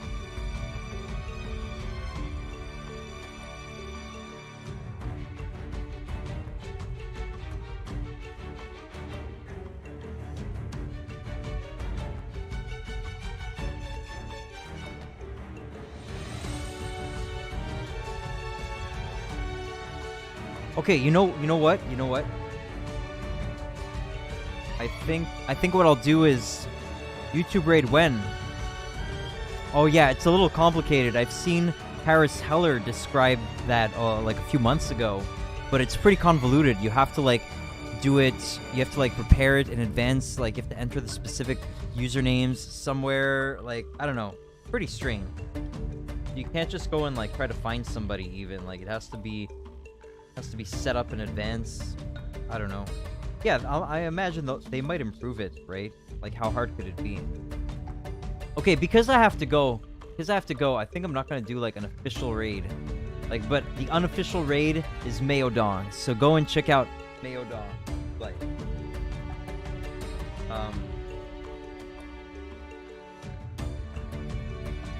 he's playing System Shock 2. You can go check him out. Don't tell him I sent you or anything. Just if you want to see an awesome dude playing System Shock 2, go check out mdrnYGOn00b. Let me see if there are any other nice shoutouts I can give here. Yeah, I see plenty of nice people here. Shoehorse, who found me while playing Blastcore, is playing Tetrasphere. So if you like Tetrasphere, you can check out Shoehorse. Got lots of good people here. DJ Hopkins, who I found from playing Blastcore, is playing Fall Guys. DJ Hopkins. Alright, there's other good people too, but anyway, I'm gonna get going. Thanks again for coming by, everybody. I'll see you... I don't know, I guess I'll do something... I guess I'll be streaming tomorrow, but I'm not totally sure what yet. It's tough sometimes. It's tough to decide. Like, maybe Blastcore, maybe Minecraft. I have to think about it. Maybe the Lord of the Rings sponsorship? I'm not sure yet. I have to contemplate it. I have to ponder. My spirit goes with you, Twitchers. Okay, thanks a lot, Rando Lamando. Very kind of you. Okay, so God bless you and your families, and I'll catch you guys sometime in the near future once again. Alright, cheers, everybody. Thanks again.